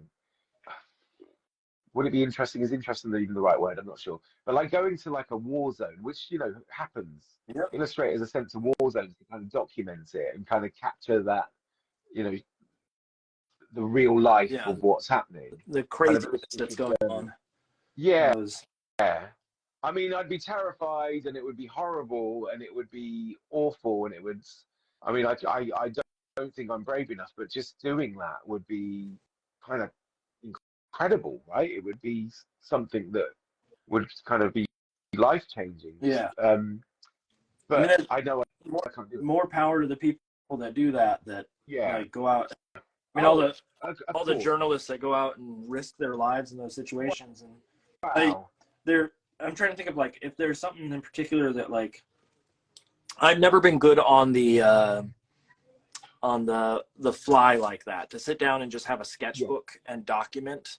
That's been my go-to, and it's not to say that it's not feasible. Yeah, sure. I'm sure there is some way to make it work for me, but I've always been the sort of, I like being in my studio. I like, not because of the comfort level, but more so just, I like the idea of a like structure in which I work, to know where things are and not have time pressure. Like if I were doing that journalism stuff that you're talking about, sort of visual journalism, I would very much have a trouble with trying to capture something that's happening so quickly and not be able to keep up with it. Then all of a sudden I'd get what do I want to say, like artist block so quickly in that situation. But what about, so a couple of questions that sort of always spring up in here that I think is really important that I sort of ask everybody, because it's a heady topic. I'm going to use the term, a dreaded term that I'm not particularly fond of, but style. Yeah. And sort of how you view your aesthetic or your approach, and like, could you describe your style in a way that you see it? So like I could sit here and I could describe your work and I could say, oh, like one of the things I think of your work is always there's a real rich warmth to your work in the color choices, and like it feels very much like a cozy it's a good book to snuggle with like a little kid and read. I think that's like quintessential to your work, but I'm wondering, are there things that you think are markers or that tell you it's your work versus someone else's? So, I mean, style is a funny thing, really. I guess, I mean, I see, this is quite a long answer, really, but like, I've sort of got known for sort of using light and shades in my work. And that was something that kind of came from one of my teachers called Mr. White, my art teacher at school. And I loved Mr. White. Mr. White was fantastic. And going back to you saying, you know, have I ever met an artist? I mean, Mr. White was probably my first bona fide kind of genuine artist that I met. Yeah. Obviously, I saw him more as a teacher, but you know, and he never really showed us his artwork. But the bits he did show us were absolutely fantastic. And he was the one that really showed me sort of the power of using light in your work. You know, to be sort of, you know, bring some sort of drama into it and kind of, you know, just bring your work to life. You know, bring something that was very kind of 2D would suddenly become something that was very 3D and very kind of lifelike and stuff. And I just absolutely love that. And that kind of stems from that, you know, using light. So I guess in terms of like what my style is, it uses light a lot. I guess I do try and sort of, I mean, it also comes from sort of watching lots of Steven Spielberg films, that kind of idea of, you know, you're sort of using light to kind of help push the kind of emotion of the narrative and the emotion of the characters, what they're kind of feeling, using light to kind of help communicate that. I kind of feel that I got that from just watching obsessively sort of, you know, E.T. and Close Encounters of the Third Kind when I was younger, and all those kind of things. So I guess kind of, you know, having a kind of an emotional kind of element to my art is also, I guess, kind of what people class as my style. But it's funny, really, when I started, like, you know, drawing these pictures for these bands like Rue Royale and people, I was desperate to kind of have a style. I was like trying really hard to sort of define what my style was, and it wasn't until I sort of gave up that kind of pursuit of style that it's just kind of almost like just draw naturally, just sort of. And I guess what I kind of used to think were mistakes, other people used to think were, you know, assumed it was my style, and I started to sort of embrace the mistakes a bit more, and, you know, let it be scruffy and let it be kind of loose and free. And I think sometimes you can kind of be looking for a style, and also when you're kind of looking for a style that is very similar, you know, I remember thinking, okay, I want to be a children's book author. Let's look at modern day children's book authors, which, as we've kind of always established, is quite an important thing to do. But I was looking at people like Oliver Jeffers and, you know, John Classen and people, and I was sort of always trying to be them for a period. I was sort of trying to be, you know, look at their style and kind of copy it. And obviously, you know, we don't need another John Classen. We don't need another Oliver Jeffers. They're great as they are. We need, you know, we need you. We need a David Litchfield. And so I just kind of gave up on trying to find what my style was, and just kind of went with how I've been drawing since, you know, the age of 4 or whatever. And that's kind of worked, really. Yeah. Do you find that you question your own style as time goes? Like, I don't mean question it in the sense of like, is it a good style or anything of the sort, but do you find the desire to shift periodically on books? You know, like, if I were to look at your work, I think there's a clear connection between all of it, but I also know that probably when you look at your work, you might see a dramatic difference from one book to the next. I do. Yeah. I do. Do you fight against that? Do you allow that to happen? What's your like sentiment there?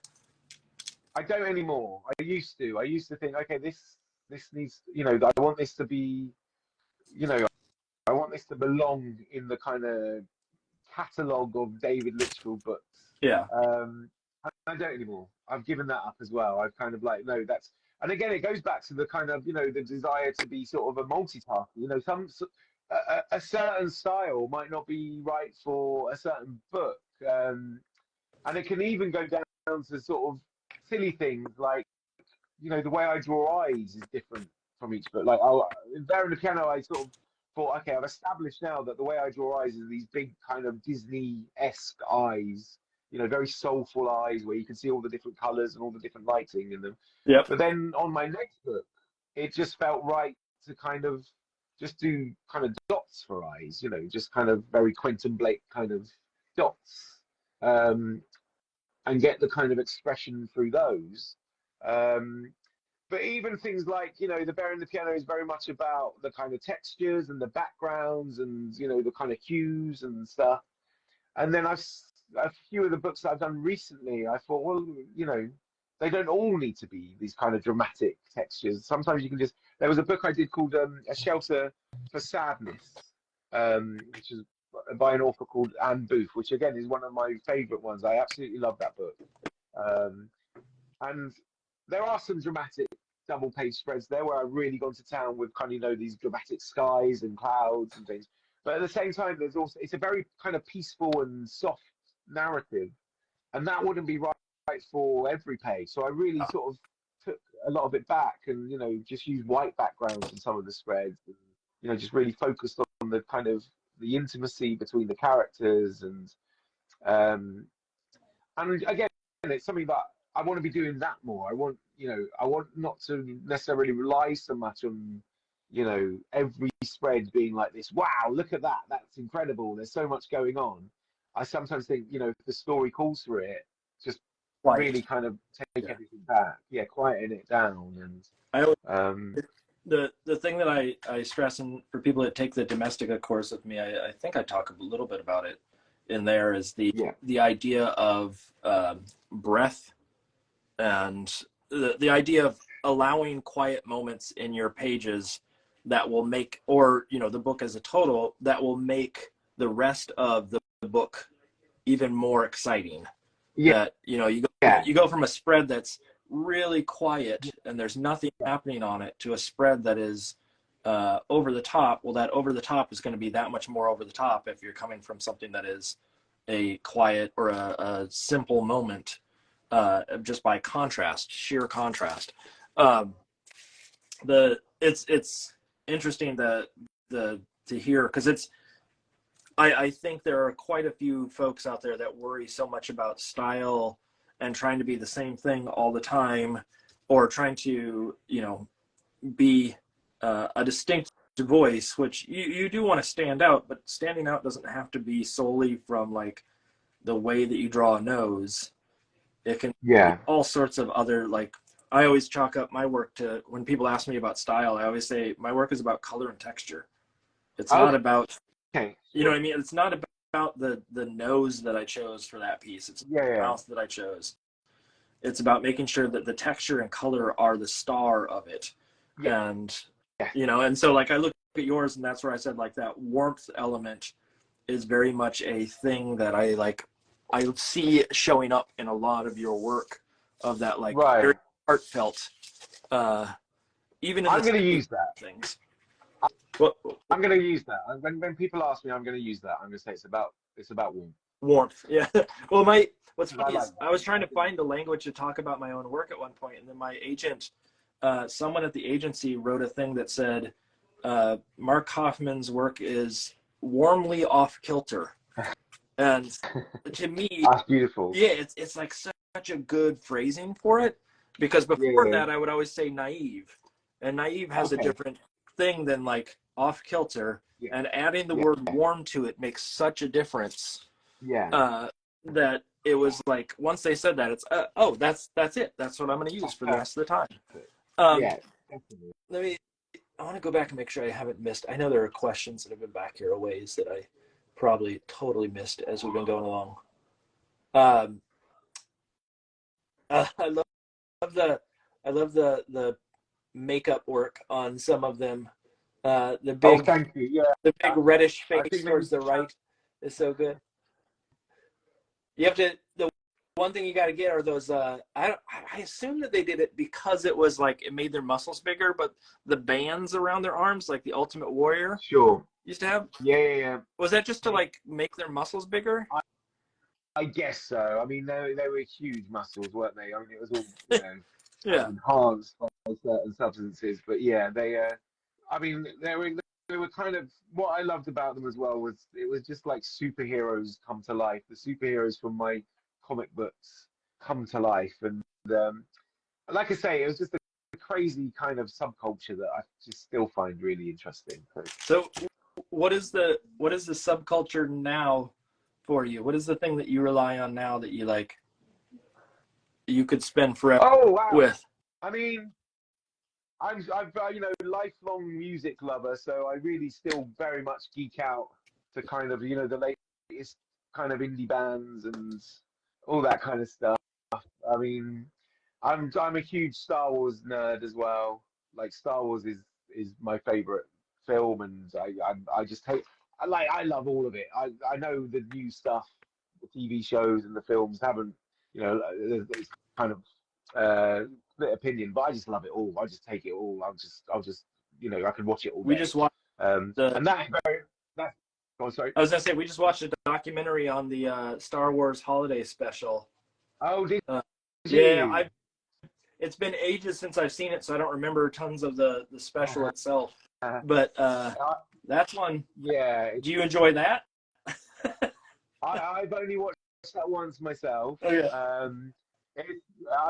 It's the thing I love about it is it's just so of its time. I mean, that's kind of what happened, right? You kind of well, actually, I don't know if it did happen a lot, but they made this film and they just wanted to cash in on it in the most soulless kind of blatant way ever. So they made this TV special, and it was just shockingly bad, right? I mean, all I remember of it was, is it Chewbacca's dad, and he's watching basically like space porn in it or something, or Chewbacca's grandfather, or no, some of the sort. Yeah, it's really odd, strange stuff. It's one of the things. What was that? I think so. This documentary, it's like, I think I've seen the cover for this. It's only recently come out, right? It's I think so. Yeah. I don't remember what it's called. My wife can probably put it in the comments here and inform people. But yeah, it's quite a show. Let's put it that way. It's one of those ones where, like, I don't know as I would generally enjoy. I enjoy it because of its campiness now. Yes. Like even some of the early Star Wars or some of the Star Wars spin-off things and whatnot. Or I'm not a diehard Star Wars fan. I'm not a diehard Star Wars fan or anything of the sort. But the campiness, I'm a fan of campiness, and so that can fall prey to that. Like I say, it's very much of its time. That show. I mean, what was that? That was a year after, so it was 1978. Yep. So there's kind of there's like a disco version of the Star Wars theme tune. And, people on roller skates and things. It's a time capsule, if nothing else. There you go. My wife just said it's called A Disturbance in the Force. That's right.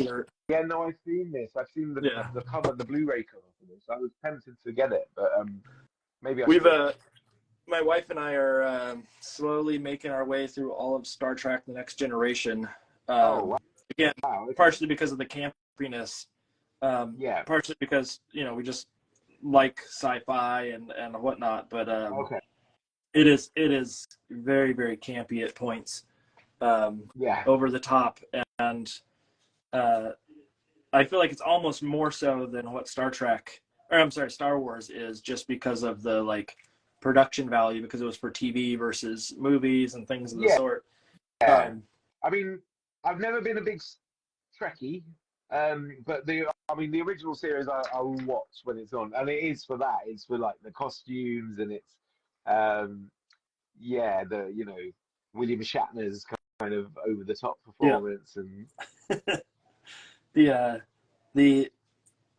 the fact that all the aliens are actually just humanoid, and they just have a wrinkle or an extra ear, or there's like invented. Although there are a couple that are a little weird in some of the early seasons, but we're just trying to make our way through it slowly, and it's going to take some time.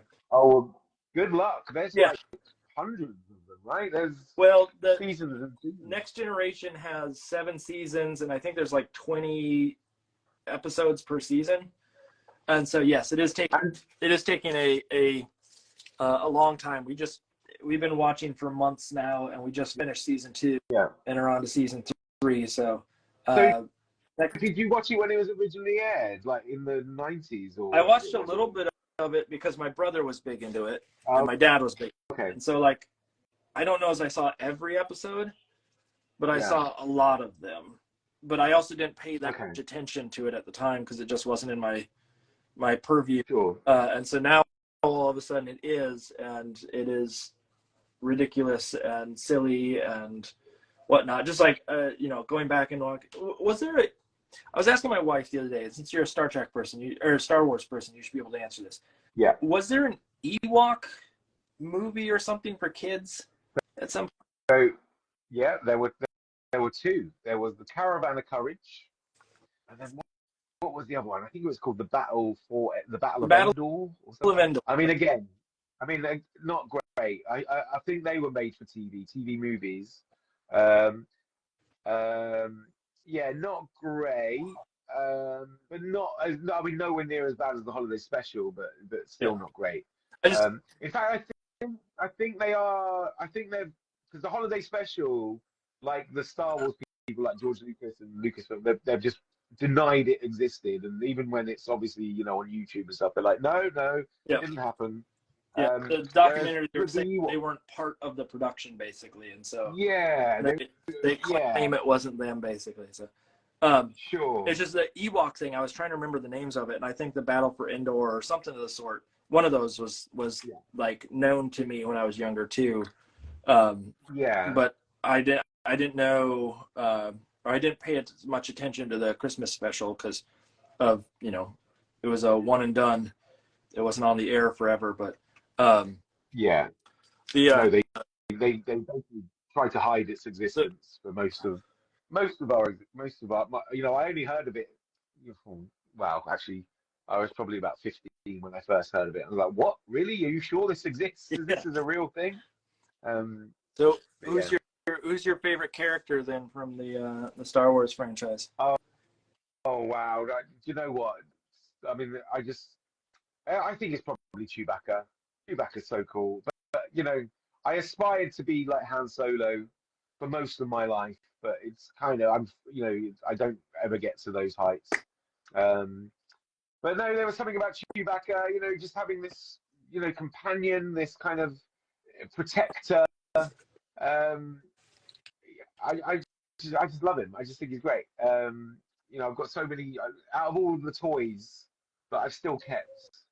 I seem to have hundreds and hundreds of different versions of Chewbacca because I just think he's great. Yeah, I think he's absolutely awesome. It's dangerous to get me talking about Star Wars, to be honest.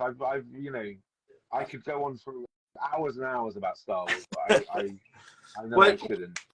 Well, honestly, these situations where we're doing this Gab and Doodle, it's we can talk about book stuff forever, and I'm sure it's really rewarding for certain folks. But I also know that the conversations about sort of like how you got inspired and like the equivalent of Star Wars. How much do you think Star Wars shows up in your work? In the sense of like, how influenced were you by it? Not necessarily that like you're going to have Han Solo like characters show up in your work, but like, does that movie or movies somehow relate to the way that you make your work now? Well, it's interesting, really. So it it definitely does, and even if it's sort of, Star Wars is essentially one of the reasons I love it is, especially that original trilogy, is the simplicity of storytelling. It's like we know exactly who the goodies are, we know who the baddies are, it's not kind of rocket science, and I kind of love that. And it's about, keeping hope with, the world, that good people, there's more good than bad, and all those kind of really kind of inspirational messages. It's all in Star Wars. Having faith, kind of having purpose. It's all in there. So I kind of do think that's translated over into my work. But again, and again, I sometimes say this when when I'm teaching workshops or when I'm with students, like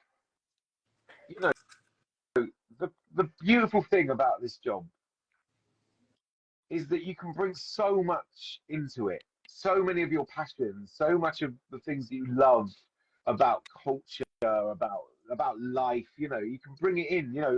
Music and art and everything. It can be included. I mean, I'm developing a book about wrestling, which was a passion of mine when I was sort of 8, 9 years old. Yeah. And something that I haven't thought about, but I was so passionate about it that I'm kind of making this book for the 9-year-old that I was, in a funny way. Do you Yeah, go on. do you find that sort of, I like that sentiment of you're making a book for your younger self. Yeah. Do you, when you're looking at other people's work, or you're out there, at a bookstore, or you're at an event or whatever, and you're seeing other people's work, are you seeing it through that lens, or are you seeing it from a sort of professional side nowadays? I think it's a balance, right? I mean, it's very easy to go to a bookshop and say, okay, there's like 10 books about unicorns here. Yeah. I should probably make a book about a unicorn because they're obviously selling and there's obviously a market for it. And to be honest, that kind of is part of it, right? You're kind of like you said, you need to know the market, you need to know what's out there. But at the same time, I think this is for me personally, if I'm not passionate about a subject that I'm working on, these books can sometimes can take you like 6 months to a year to make. Yeah. I have to really love the story and the subject matter, and I need to really know that I'm going to keep that passion throughout the entirety of this project. And so a lot of, the Bear and the Piano, for example, it's about a bear playing the piano, but it's also quite a personal story. It's about me kind of, pursuing what I'm doing now, essentially. It's about me leaving Kempston and going to art school, which is, as we've already established, something that, not a lot of people in my family would have done, or, would think about doing, and not a lot of people in my friend group around that time would have done. And it's about kind of getting outside of your comfort zone. And so, yeah, that's what made me passionate about that story, that it was a story I recognized. But Lights on Cotton Rock, or Wonder Rock, that goes back to my love of sort of Steven Spielberg movies and science fiction. And, the great thing about being an illustrator and being a storyteller is you have this opportunity to kind of take all of your passions and kind of combine them and kind of just kind of tell a story your way, a story that you're passionate about, but in your way. And I think that's brilliant. I think that's an amazing thing. It is. I mean, I will never cease to wonder how amazing it is that this is my job, and even the teaching side of things, like the fact that I get paid to sit around and talk about silliness and interesting things with students on a regular basis. I mean, the equivalent of, you'll have a conversation in one class that talks about, and maybe this is different than the design side, but on the illustration side, it might be like, well, that sword that you drew, I don't think that character could hold it just based on how they're standing and things of the sort. And then the next moment, you're talking about why horses have 4 hooves and why they don't have feet. And, it's these weird conversations and things that happen in that classroom that I just don't know would happen outside of that situation. And the fact that I get paid to do that on a regular basis is incredible. Yeah, fascinating. Is there are there books in particular right now? I know someone asked very early on in this, and I missed it at the beginning, but are there books in particular that you're like absolutely fascinated by right now that have come out in the kidlit world? Yeah. Oh God, what's it called?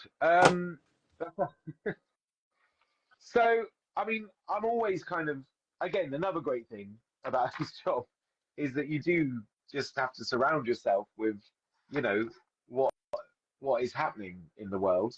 And yes, so Tor Freeman is one of my favorite authors at the minute, author illustrators. Um, and I bought her book recently. Now I think it's the book she's actually self-published. And oh God, I can't remember what it's called, but it's fascinating. It's about nuns. Um, Wait a minute, let me just look it up because I need to spread the word about this. Um, so yeah, I bought her book online. I think it is only available online. Um, and so it's called The Temptation of Mr. Rose. And I just seen if I've got it around. I haven't. It must be inside the house. And it's so brilliant. Now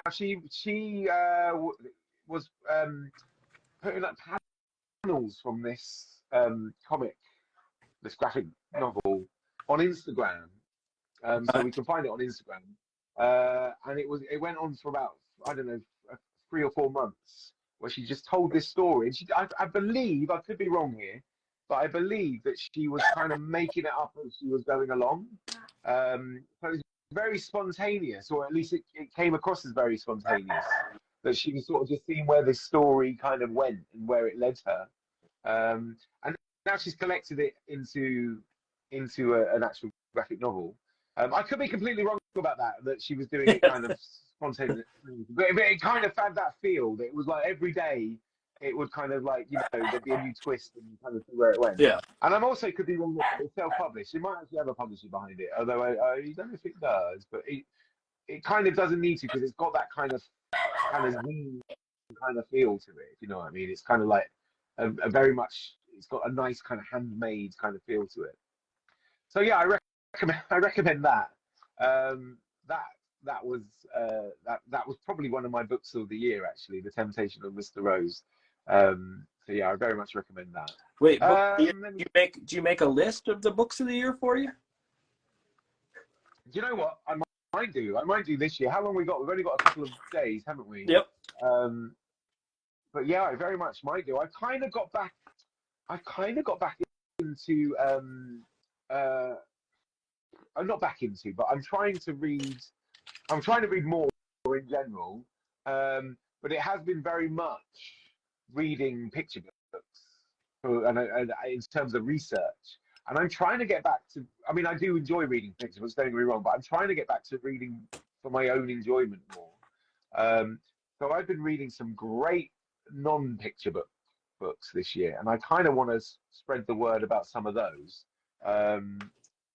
So I might do an end of year list. I'm not sure. I might do not just picture books, but I might do an end of year list for some of the books I've been reading. Yeah. How about you though? I mean, America and England, obviously. I don't know. I guess we have a different system of sort of. I mean, what about you? Have you got any new up and coming books or author and illustrators that you sort of think I should know about? Honestly, a lot of the folks that we've been. So my wife is one of the major players in getting books in the house because she's going to the library constantly, and so there's a lot of that. But yeah. the one that we've been sort of obsessed with recently is Nomi Vola, who I think is out of Europe, actually. I don't know if you know her work, but it's strange. Like the types of books that she does are a bit underground and could feel very much in that zine sort of world. And the type of stuff that I tend to lean towards is less commercial, I guess. Like I'm much more looking into the books because of the art. And maybe it's a downfall, I think, honestly, that I look at them because of the art and not so much because of the story. in a way, it probably should be the other way around. But I think just as a visual learner, I have a hard time attaching to the words immediately. And if the visual is good in the art side, then I'm in. Yeah. I mean, I think that's true for most of us, right? In this work, in this industry, at least. I'm trying to think of folks that. I mean, there's the classic ones that we all know, but here's some books that my wife gave each other for the holidays. Let's see.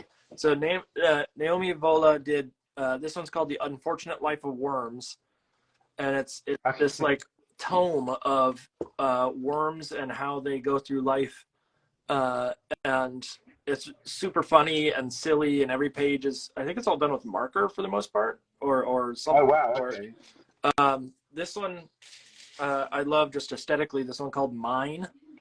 That's Charlotte Rammel is the illustrator, and Clara Person is the author. The Story of Not Sharing, and again, it's got this really weird sort of like strange aesthetic to it. Oh wow, that's so great. Just style-wise. Yeah. Let's see, what are the other ones that we got here? This is the challenge of being in. My wife and I are both love Kidlit so much. Me working in it and her just on her own. But do you know Alan Alberg and Bruce Ingman?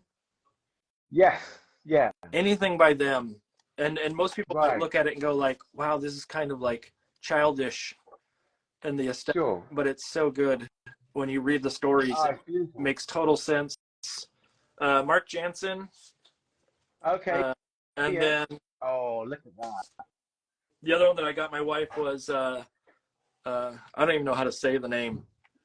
Clotilde Perrin, called The House of Madame M, and it's a weird like lifts the flap book. Oh wow! But sort of very, very strange and esoteric, and you know, again, there's the classic like bunnies and puppy stories and whatnot, and we're more into that sort of like indie publisher side of things. For the most part.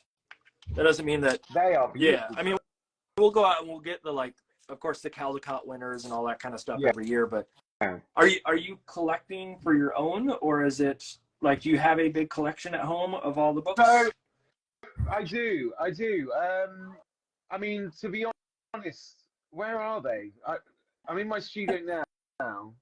This is a studio that I'm sort of renovating, and it's taken me forever. So a lot of them are still in boxes. Storage. I'm just thinking what ones I have got on the shelf. I don't think I've got any of them on the shelves behind me.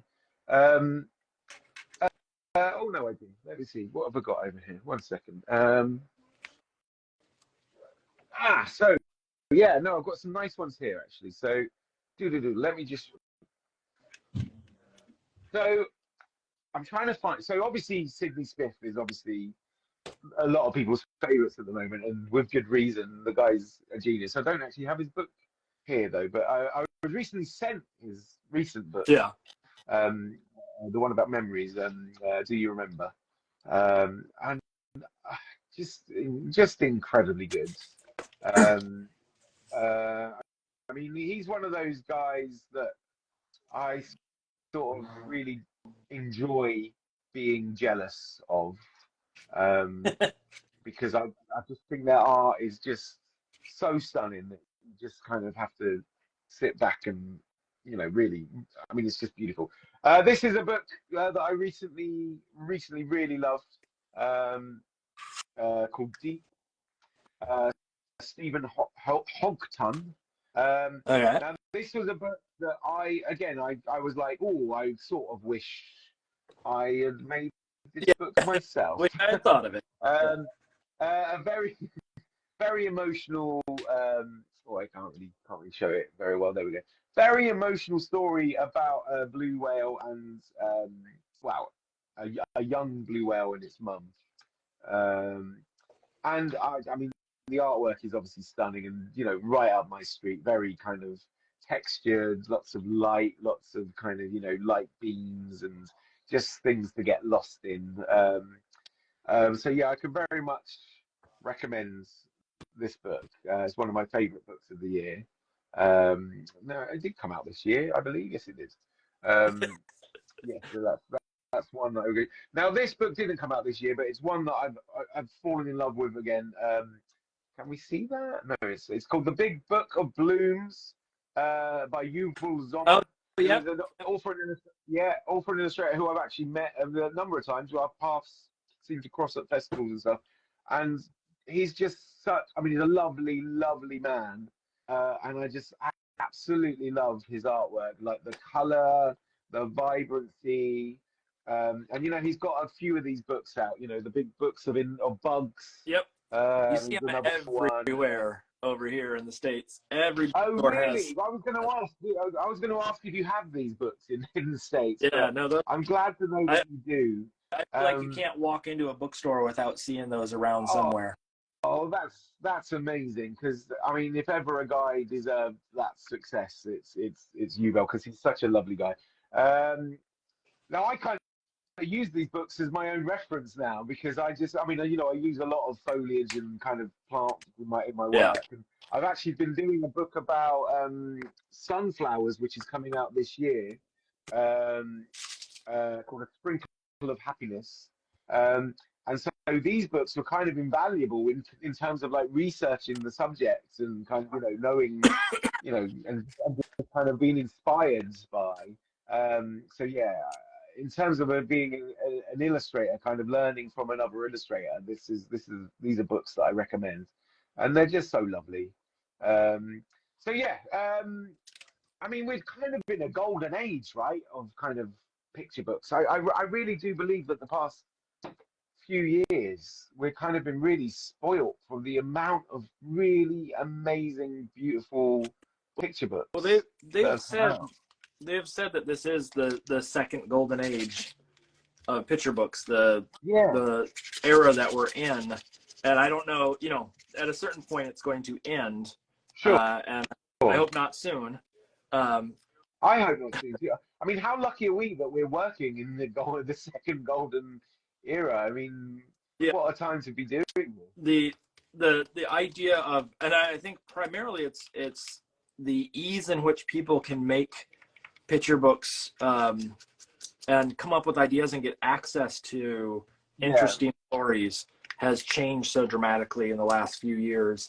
And I mean, for me, the idea that when I was little that I would grow up reading a bunch of like really weird European picture books was slim to none. And now, you know, it's you can get them in a lot of bookstores around here. That there is that crossover that happens. And so I'm very, very happy and very, very pleased that we have this opportunity to sort of share. And then even just like the equivalent of being on the Gab and Doodle here, the idea that like access to people, like having you on today is great. That, you know, 20 years ago, this wouldn't have been possible to sit and talk with someone on the other side of the globe. I mean, you're not technically, but you're close enough. But you know, the access to people and the access to the type of artwork that's out there is so dramatic compared to what we had at one point that it is quite wonderful that we are part of it, and it's amazing. Yeah, be thankful that we're. How long the eras last? I mean, I don't even know. I mean, what are we talking about? Another few years, or I don't. Well, knows? I mean, at the same time, the industry has slowed down a little bit because of from my understanding, and I could be wrong, but from my understanding, there is a backlog of books that were bought during the pandemic, and so they're not buying as many as they once did, you know, 3 years ago or 4 years ago. But once we're through that backlog, it's a question of will it get back to the point wherein there is just a lot of books coming out on a basis. My hope is that yes, that happens, but I can't guarantee it of any sort, nor do I even know if that's 100% factual. Right. Sure. I mean, I have heard stories that basically like paper shortages or things of that sort cause this big backlog where now they have all these books that have to get out, and so they're just not jumping at the next big book unless it's like absolutely going to sell like hotcakes, you know. So. Oh wow. Okay. Well, that's kind of terrible, but right? But I guess I have a feeling once they get through that backlog, there is still going to be a need. Yeah. So like, I'm not gonna pack up shop and move on. no, of course, and nor should anyone, Yeah. because that's just industry stuff, right? That's just Yeah. how businesses work. They ebb and flow, and you know, it's just part of being part of an industry, I guess. Yep. Can I ask you a question? So Yep. we're obviously doodling now. Where? Um, Wait, what was where do I live? no, we're doodling. This is us doodling. Yes. Well, I would class your amazing piece of artwork as a step up from a doodle, though. That's, I mean, that's a piece of incredible art. But in terms of like sketchbooks and stuff, I mean, you use sketchbooks, right? I don't. This, oh, you do not. Okay. This, I mean, when I sketch for a book, I will sketch using Procreate. But when I'm sketching for just making stuff for like, you know, for my own or promotional things, this is about the level of sketch that you get out of me. Wow, that's incredible. And so I find, and the idea is, and I am much more excited about play and figuring stuff out on the fly than I am. Like right now, I still have to figure out what's going to happen here. They are making, they're in a wood shop and they're going to be making something, and I still have to figure that out. But I am not a person who likes to over sketch. Really? Okay. You know, when I do books, when I do all my picture books, most of the time, like, are you someone that does tons of thumbnails? Yeah, I guess I am. Like, how many for a spread would you do thumbnails? I mean, I don't know. I guess I try out different angles. I try out different possibilities. So I guess we're talking sort of 5 or 6 different, very quick, scruffy, super scruffy thumbnails. I generally do about 1 or 2.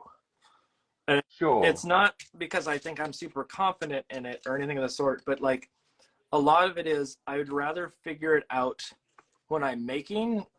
And part of that is like, and it's taken me a while to get to this, but the idea that when I am making work, I want it to feel spontaneous and not like following orders. And so if I come in and I start to plan out everything in the sketch stage, I feel like when I get to the final, I'm just, you know, what I always said is painting by numbers. And that is not what I want to do of any sort. See, what is interesting, what's really interesting is, I mean, I absolutely love your dragons. They're incredible. That to me looks like, I mean, that looks like it could be sort of just published now in a picture book. That's, whereas I tend to, with my sketchbooks, I mean, I get very nervous showing people my sketchbooks, because I would say, I don't know, 70% of my sketchbook is utter trash. It's like really very, very bad drawing. But that's kind of what I love doing. I sort of feel that I have to go there to get I have to kind of, you know, get I get, for every 10 bad drawings there's going to be 1 good drawing, and that 1 good drawing I sort of had to do the 10 bad drawings to get there, if you see what I mean. Yeah, no. And it's like that 1 drawing will then develop into something, you know, really good. But that's part of my process, I guess, is just sort of doing what I've just done here, like really doing quite scruffy, scribbly drawings, and just seeing where they go. Really. I absolutely get it. I think that is probably better than the method that the method I use. I think is a little bit more luck of the draw, and so sometimes images work, and sometimes they don't.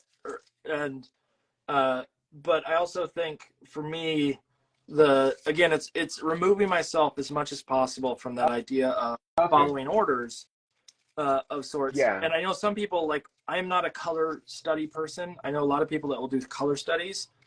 Right. Not that I have a problem with color studies in general, like it works for some people, but I would much rather not confine myself to say like, hey, I sent this off to the art director. Now they're expecting a, you know, a green here. And then I get into the painting and I realize, oh, it'd be so much cooler if it was purple. And some of that is just like, if I can leave it open, if I can leave that door open to be able to play, I want to. And so I'm not sort of, I purposely sort of leave things a little bit obscure in some of the sketches. And I'm trying to get more and more so with that when I get into handing stuff off to art directors, especially on like the editorial side of things or like book covers. Right. But when it comes to the actual picture book, because it is a long narrative, it gets a little bit harder to manage. That's it. Okay. And yeah, someone Lion Rabbit art here, Jeremy says, Mark, you said to do 50 thumbnails. Yeah, do 50 thumbnails. It's important. So I guess this is a me sort of challenging myself here. I think it is important to go through the process of learning how to thumbnail and ideate. But I've also gotten to the point where I feel like I can do a lot of that in my head now without acting. Right, sure. So like when I'm coming up with ideas for picture books, I don't know if you have the same thing, but at night I'll be in my bed and I'll be going through my head going like, okay, if I move this over here, that's better. If I move that this way, if I change this, and I'm not even drawing. It's just in my head. I don't. Does that make sense? Like, does that happen to you with that? Yeah. Oh, totally. I mean, the moments before I go to sleep are vitally important. Like, I'll play my book through as if it was a film, as if it was a movie. Yeah. And you know that's where the sort of story structure comes. But at the same time, like I've got one of my. I mean, this is one of the sketchbooks where I'm developing up the. What can you see? Can't you see much there? But I've got some of my thumbnails in here, in fact. So this is one of the ones. This is one of my sketchbooks with the Victorian wrestling girl I did. Now, look, I mean, like I say, look, some drawings are kind of nice. Oops, we nearly fell off. There we go. Some of the drawings are really quite nice, and you know, there's a lot of kind of. But then some of them are absolutely awful. And that's again kind of part of the deal with my sketchbook. So these are where were the thumbnails? Let me try and find you. No, I have the problem too of like a sketchbook feels too permanent to me, and if I make a mistake, like again, it feels like I'm locked into it or I've ruined that. So interesting. I'm a loose person. Well, yeah, no, I totally get that. Now, another bit of advice I give people, like students and whatnot. So these are, I don't know if you can see that. I happen to look up. Yeah. So these are thumbnails for the wrestling book, basically. One of the bits of advice I give people is like buy a cheap sketchbook as you can possibly find. Like I used to buy like moleskines or moleskins, however you pronounce it, which were, you know, 30-40 pounds a pop. And I used to get so precious about what I was drawing in there, thinking that every sketch had to be amazing. Whereas, you know, now I buy, you know, for sort of £5 or thereabouts. And I don't worry about that anymore. I'm like, because for me, that's part of the reason I ask is because for me, that's part of why I have a sketchbook is because I just need to get what's in my head out on page and as quickly and as scruffily and as kind of sketchy as possible, not thinking anyone's ever going to see it. So it doesn't matter how good it looks. Oh, I knew I was going to be knocking this over. It doesn't matter how good it looks. It can be as kind of free and kind of crazy as possible. Yeah. And that's where the ideas start to develop for me. It's like in those kind of little scruffy sketches that I kind of think I will be the only one who sees them. And invariably here I am showing everyone on Instagram. I mean, you know, if I could do an entire picture book without sketching it, I would absolutely love it. Oh, really? Wow. Okay. Well, it would be hard to do I mean, I'd have to have planned out in my head of sorts, but I would absolutely love that idea of not having to pre-plan every single detail that goes through it. And there's no art director out there that's going to go, yep, do that. So it is a pipe dream of sorts, but sure. It's one of those things where it's just like when I was going through school, the idea of sketching was just everybody did it. And I think as I've gotten older, I've realized it's just not my, or this is what I consider sketching. And that's why it's sort of weird that like I call it Gab and Doodle, and it's not really Doodle by most people's standards, but this in a way is a Doodle for me of some sort. That's amazing. I guess what that proves is there's just, there's no right or wrong way of these things happening. It's, it's whatever works for you. At some point, I will probably regret that this is my way of working, but so far I've been okay with it. Like I know there's no point I'm gonna make some major mistake in one of these, but these Thursday Gab and Doodles too are also more of a play than what my picture book world is. I'm much more structured with those. So I love that.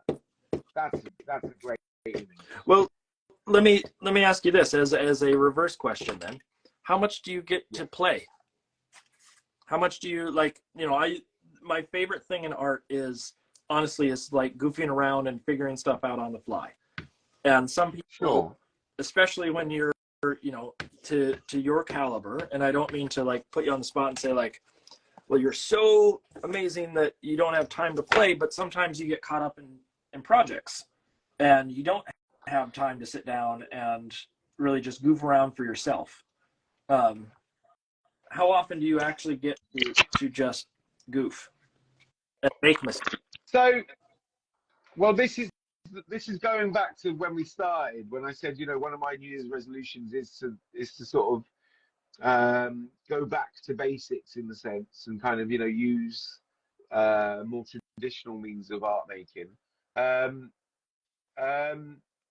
I think, can you hear me? Yeah, I can hear you. Oh, sorry, for some reason I thought you'd frozen.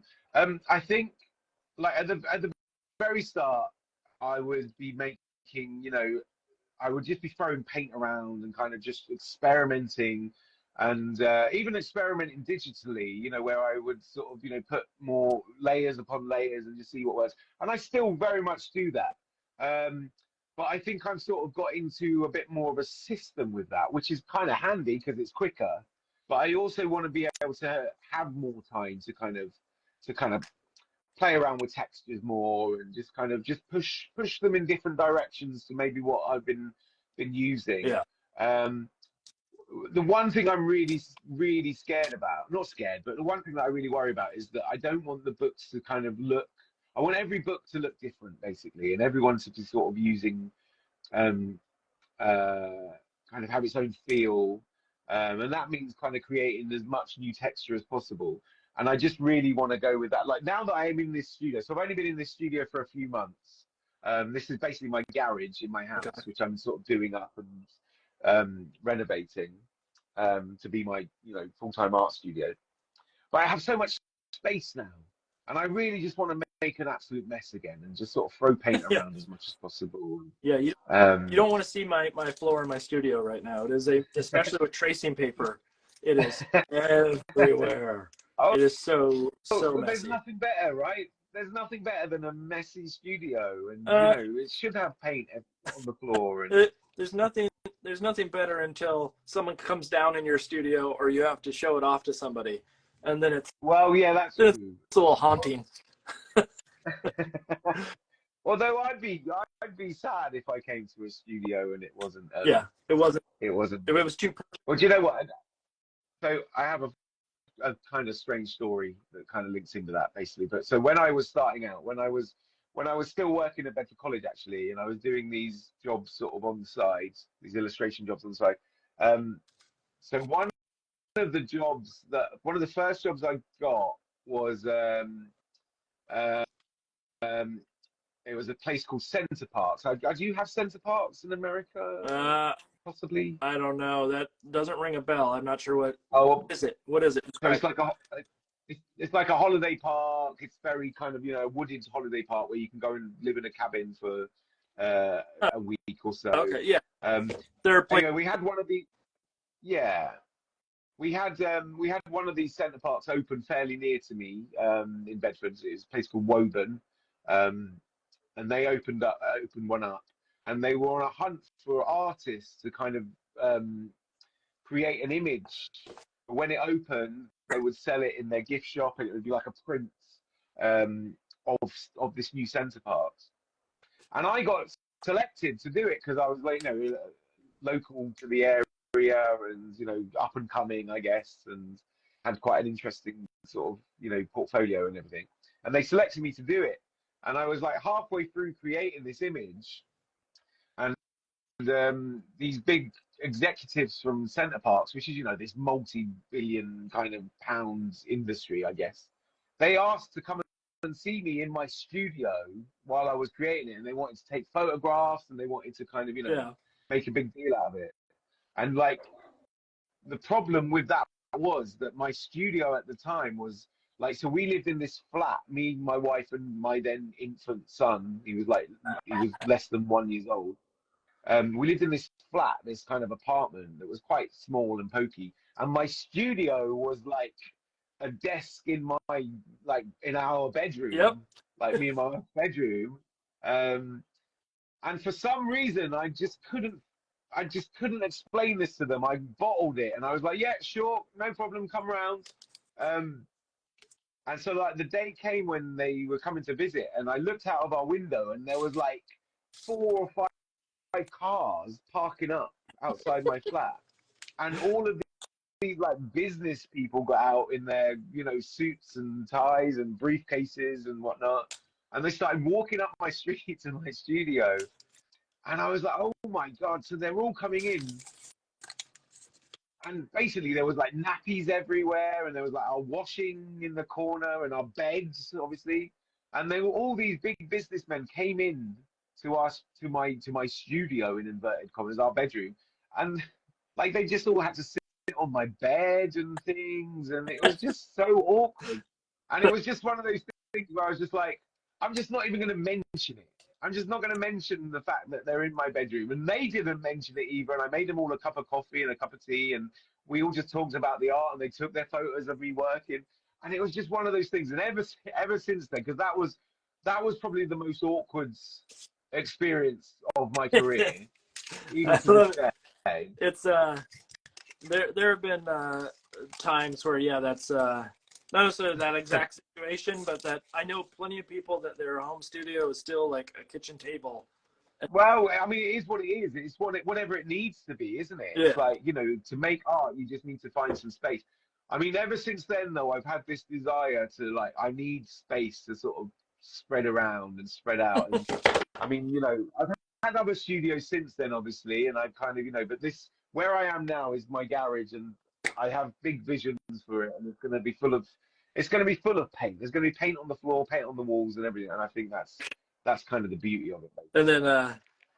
And then you have back and the same people, and you say, "Look how I've made it."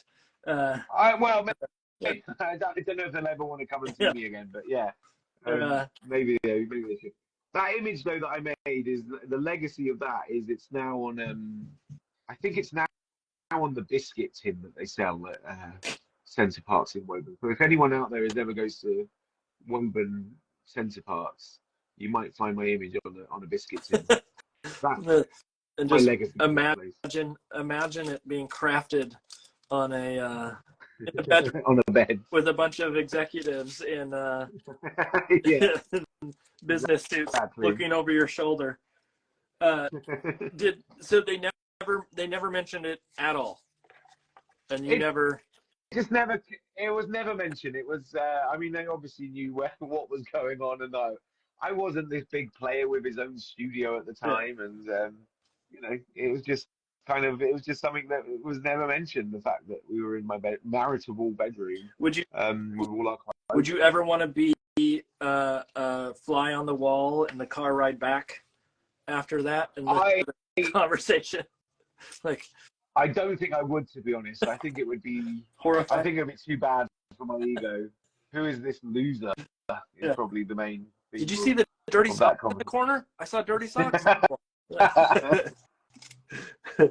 Exactly. They someone's who is it says it? That's the incredible, I can't even it looks like milk. Says they made an assumption they should be the ones who are embarrassed.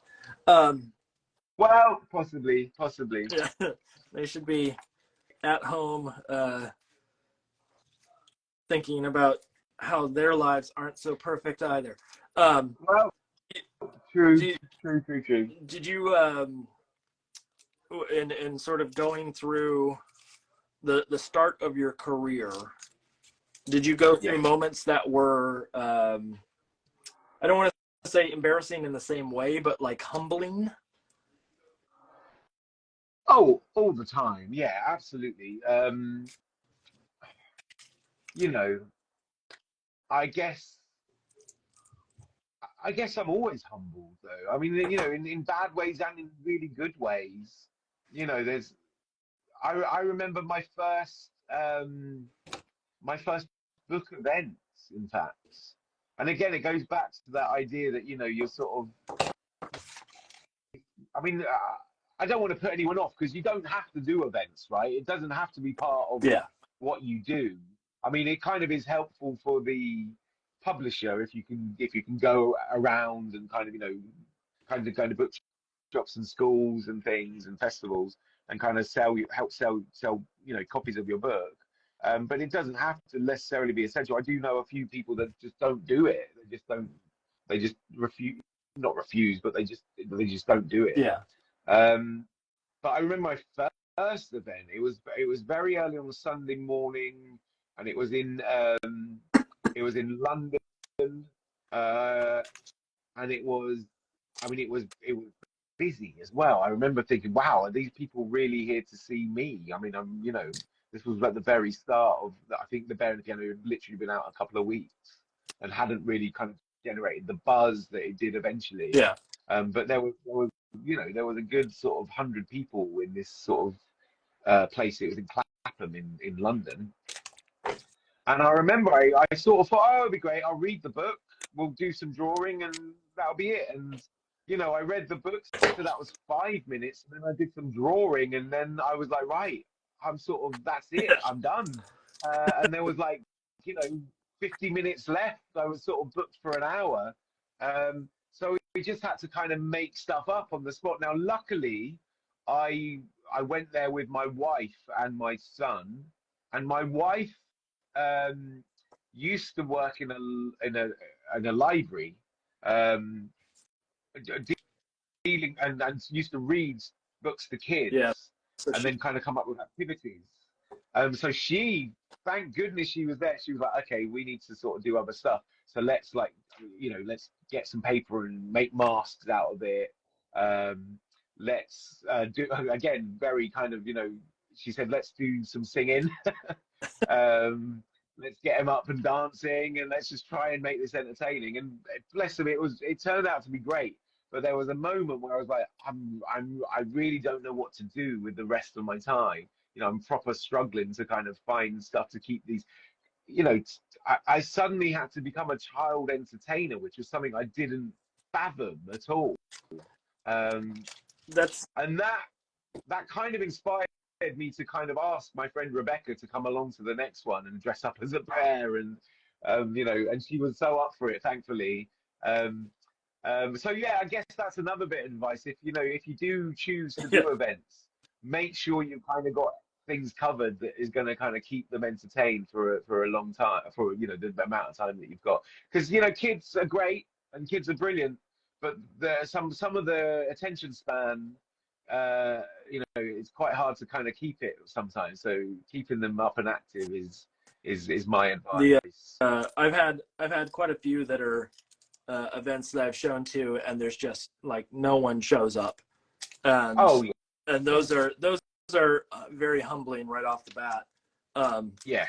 But I also know that, like, for every one of those that happens, there's, you know, another one that is going to have a ton of people at it, and you just have to sort of chalk it up each time to, well, today's the day where it's a slow one, and you have to have, like you said, you have to have a backup plan of, my wife and son generally come along, and when they come along, it means that at least there's someone sitting there, so I don't look like I'm by myself. Oh, bless them. That is the unusual thing as well, right? It's like that. I mean, that can happen.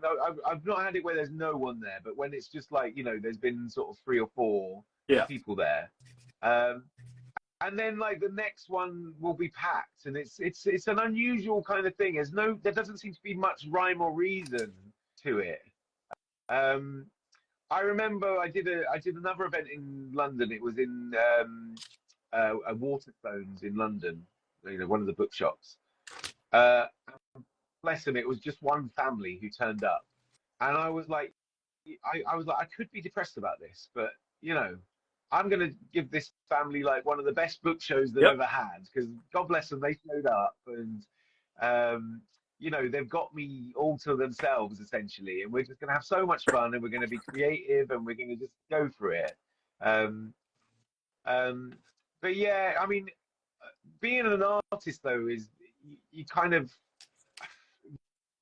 have to expect to be humbled like that, I guess. It's one of those things that comes with being an artist, is people, you know, some people are going to like your work, some people are going to not like your work, you know, you're going to have criticism, you're going to have people not show up. It's just one of those things.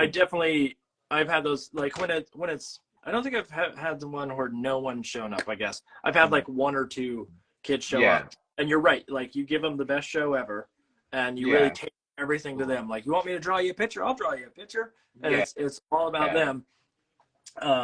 The one that's I always find hard is when it's the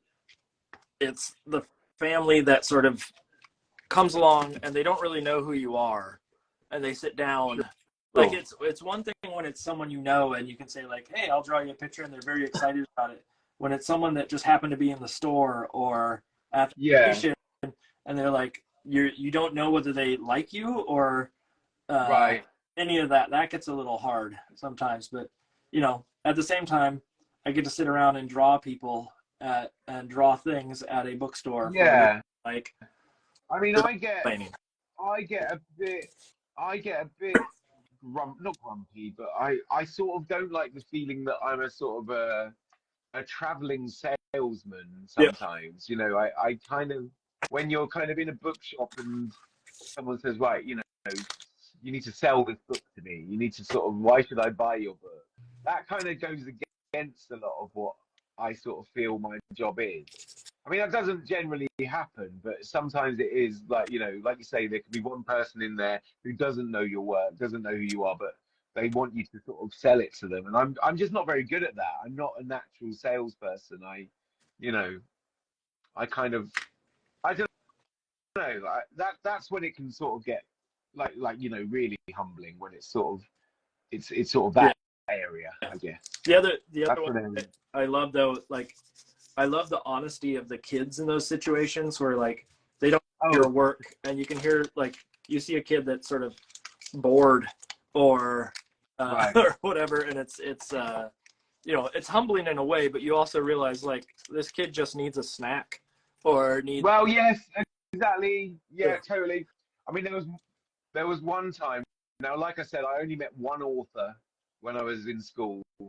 Like, throughout all my schooling, we had one author come in, and he was kind of, you know, a local author, not a kind of, you know, globally famous author, internationally renowned or anything, as far as I can remember. But I remember I went into a school once, and you know, I sat down in front of this class, and bless her, this great little girl, she was, you know, 6 or 7 years old. She sat in front of me, and she just went, "Oh, another author." Oh. And I was like, "What? How many authors have you met?" She goes, "Oh, we have an author every single week. Oh, it's getting so boring."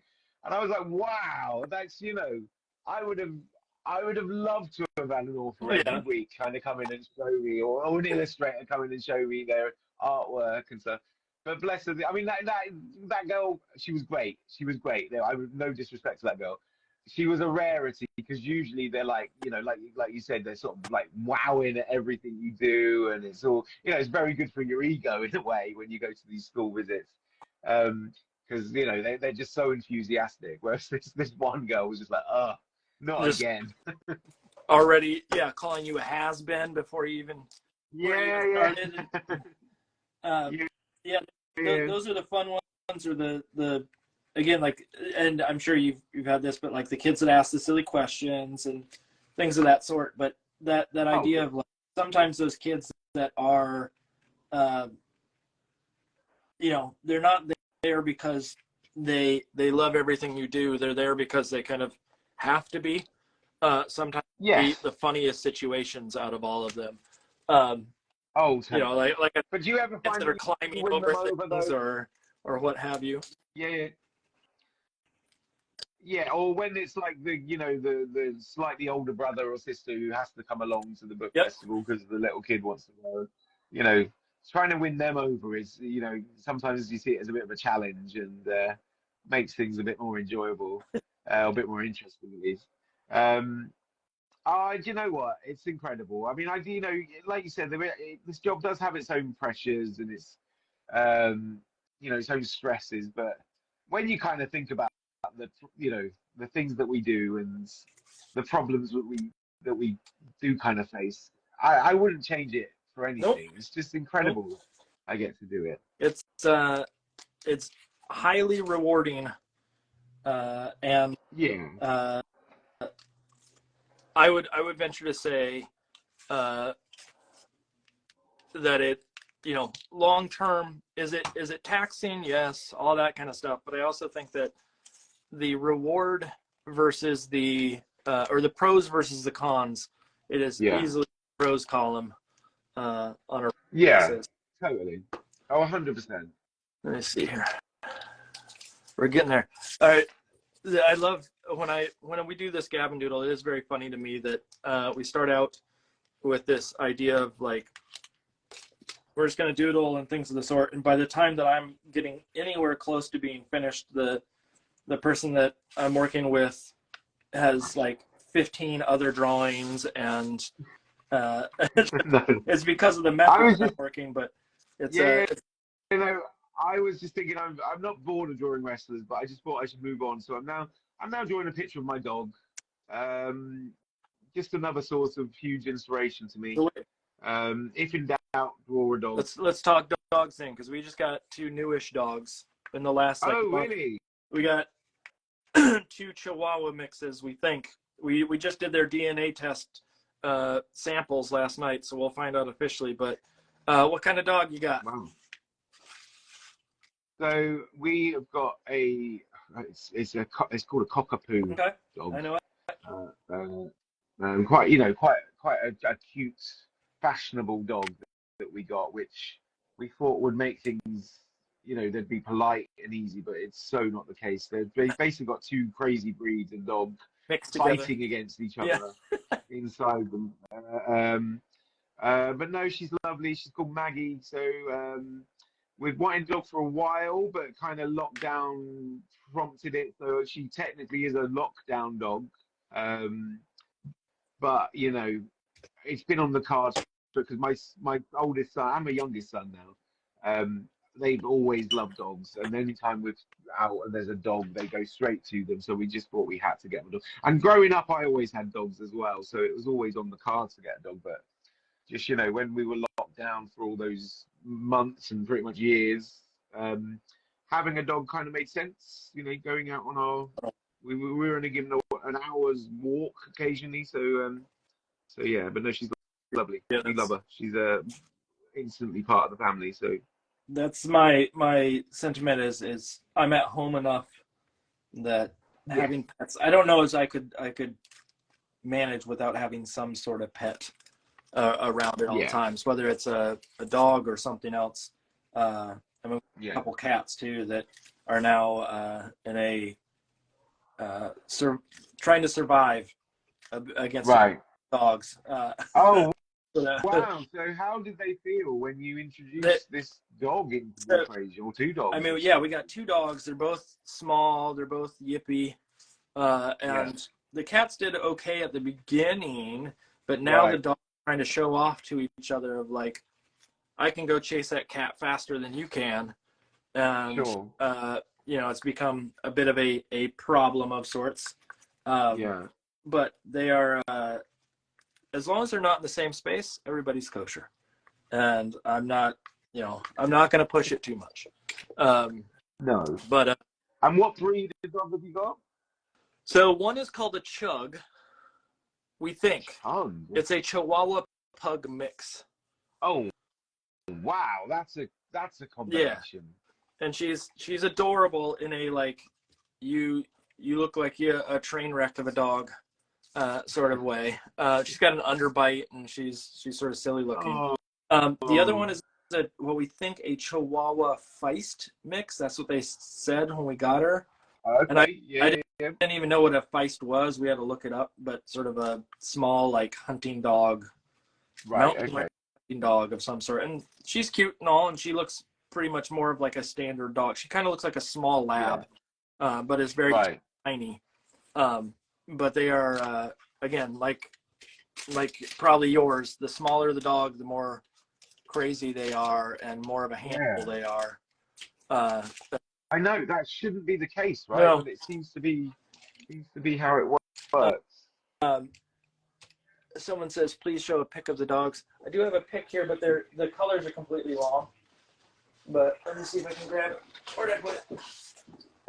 So the colors are completely off. So bear with that.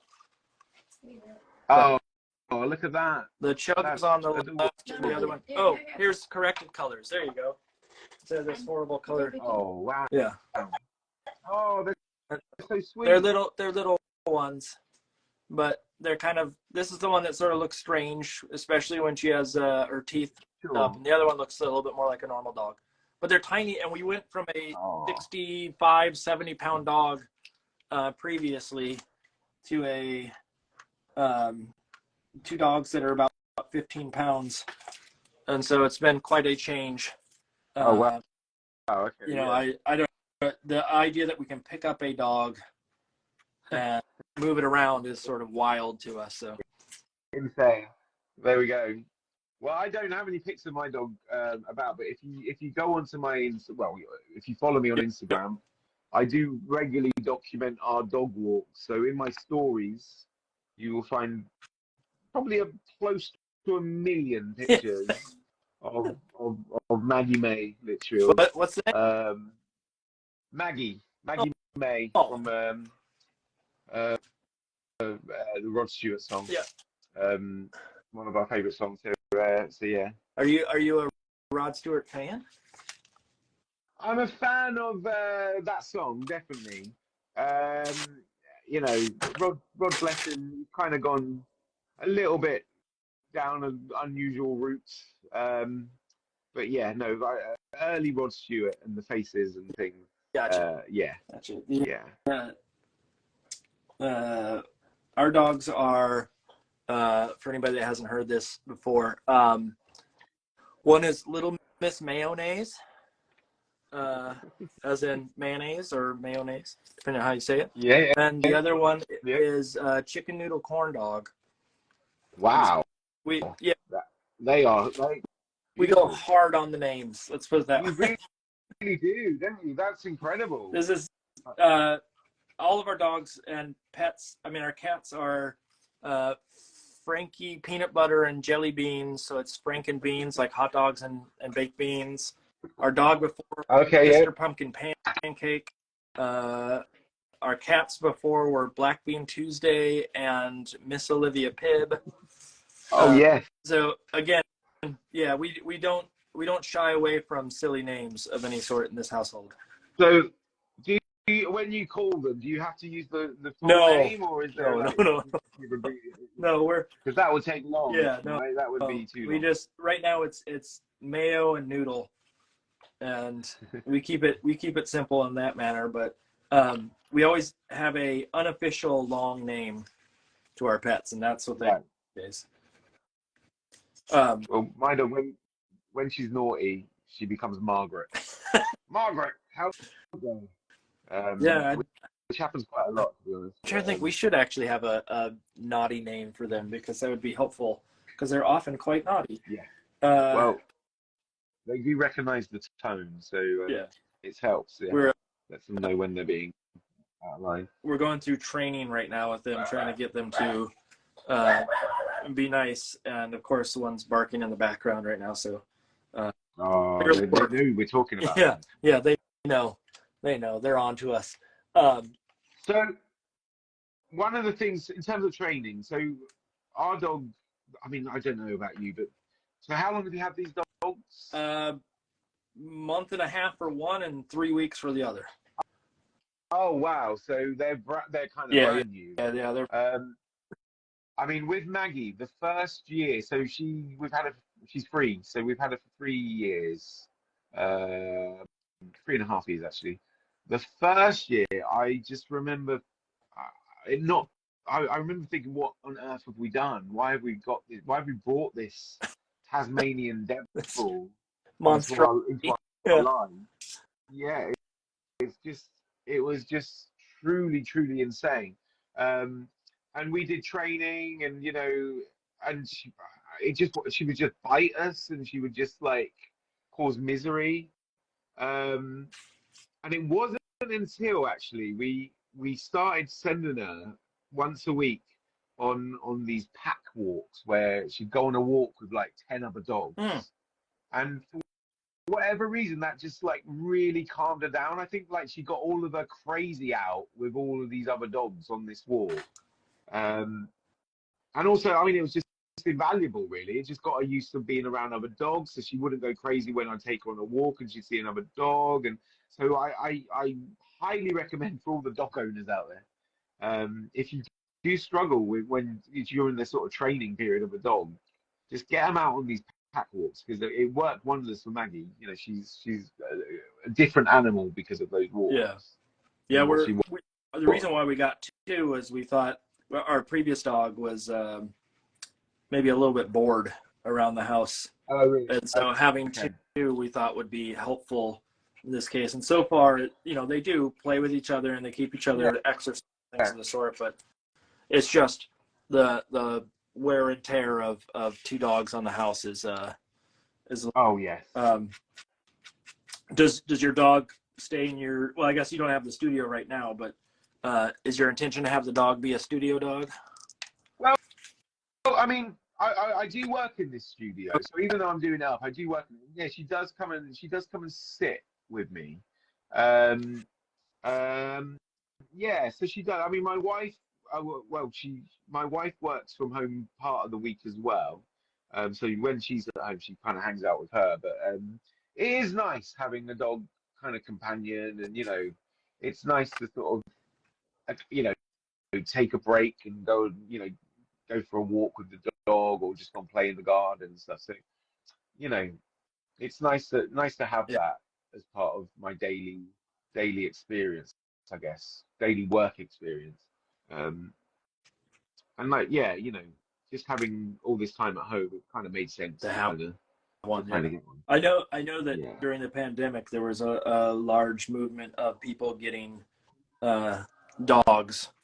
There was, just because of that same thing. It's you're home all the time. You can finally take care of one or get one set up that you normally wouldn't be able to do. And there's unfortunately though, all those people had to go back. Well, not all of them, but a lot of them did. Yeah, unfortunately, a lot of those dogs, their life hasn't been as exciting, as good. No, as it once was. But nonetheless, I mean, they're just great. Yeah, the idea of having dog or pet around as an artist, I think, is sort of a wonderful thing, as long as they're not jumping up on things like the cat jumping up on me at the beginning of this.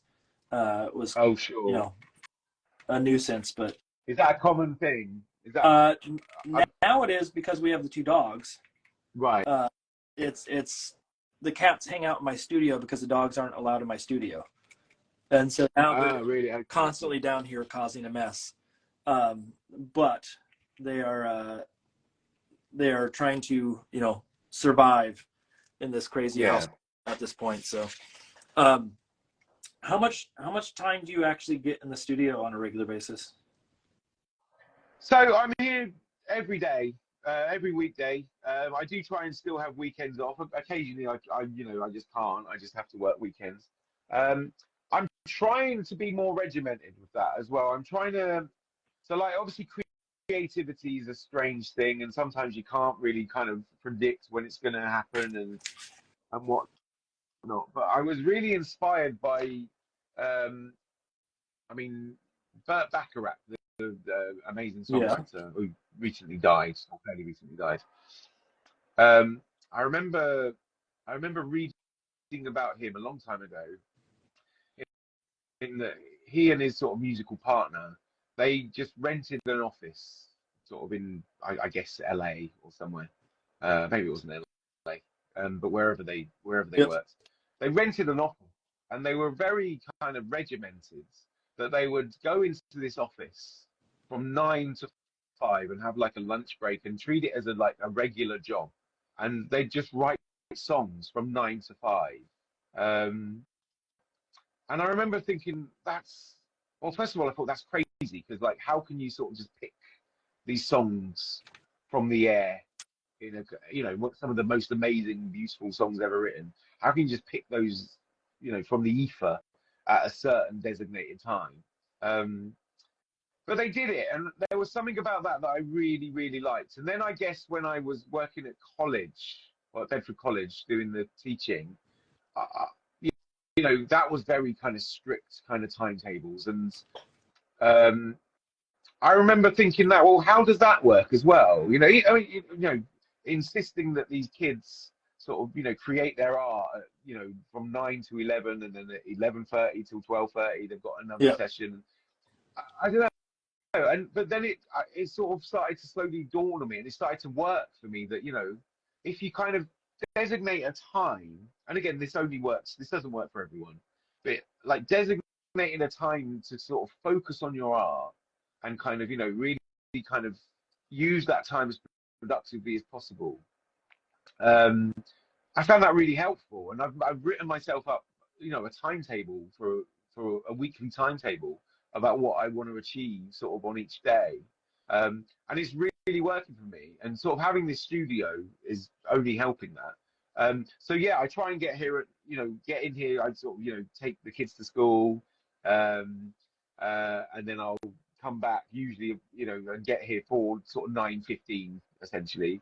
I'll try and get here at 9, but it'll be 9:15, and I'll just kind of work, and I'll work up until lunch, and I'll give myself like a coffee break sort of around about 11 o'clock, and then have lunch at 12, and I'll treat it as a sort of, as if I've got, a boss kind of breathing down my, neck, kind of looking over my shoulder. Because otherwise I would just be too arty-farty and just not do that. I would just kind of just think, okay, well, I'll just wait until the inspiration hits me, and kind of work that way. But obviously, as a freelancer, when you've got clients and when you've got kind of, all these people waiting for your work, you can't do that. So yeah, I've tried to be as regimented as I possibly can, and at the moment it's working. Yeah. No, I need to be probably more I need to be more regimented on the writing side for sure. That's hard for me to find time to do that. Well, yeah, me too. Oh, totally. It's always hard to find time for that, because drawing is my main gig basically.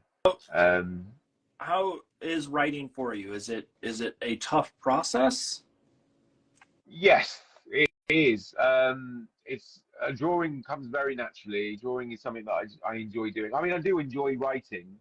I will generally try and draw the story out first as much as possible, through thumbnails, through sketches, through just sort of doodling, like we were talking about, and then sort of apply the words afterwards. Doing this novel is like a different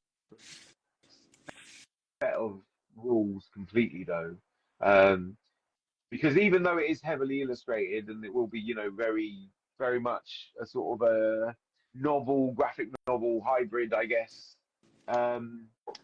It is, there's a lot of words, and it is me sitting, you know, with kind of, you know, words, a document open, kind of typing for hours on end, getting lost in the words, which I can do that easily with drawing. I can get lost drawing very easily. In fact, that's one of the things I enjoy the most, kind of getting into that Zen-like state.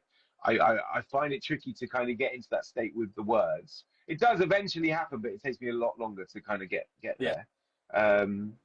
So yeah, I do have a struggle in terms of like just getting started with it. I struggle, you know, thinking, okay, this is going to be a day where I'm going to predominantly focus on the writing. Getting started is quite tricky. But the good news is, or not the good news, but the reassuring thing is, I think a lot of writers feel that. From what I've learned from talking to other full-time writers who aren't illustrators as well, they also find it a struggle to just sit down and do the thing that they're, you know, supposed to be, you know, is supposed to be the thing that they are best at. That's the thing they've been hired for.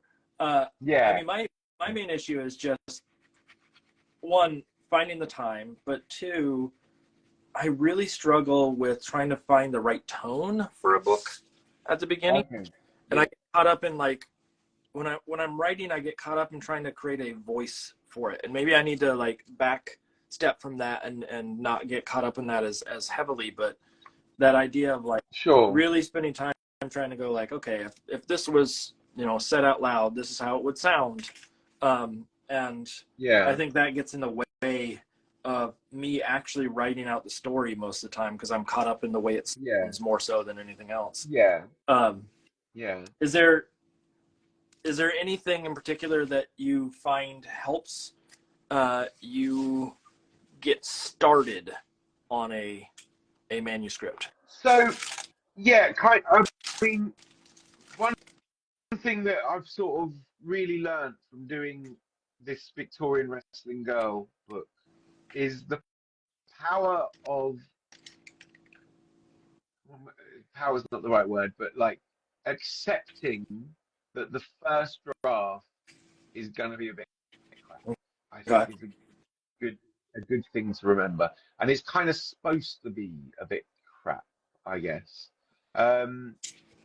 You know, it's so that gives me a bit of freedom to kind of just go for it with the first draft. Just be as, again, it's similar to my sketchbook, really. It's be as loose and as kind of free, and as just let the story just kind of happen.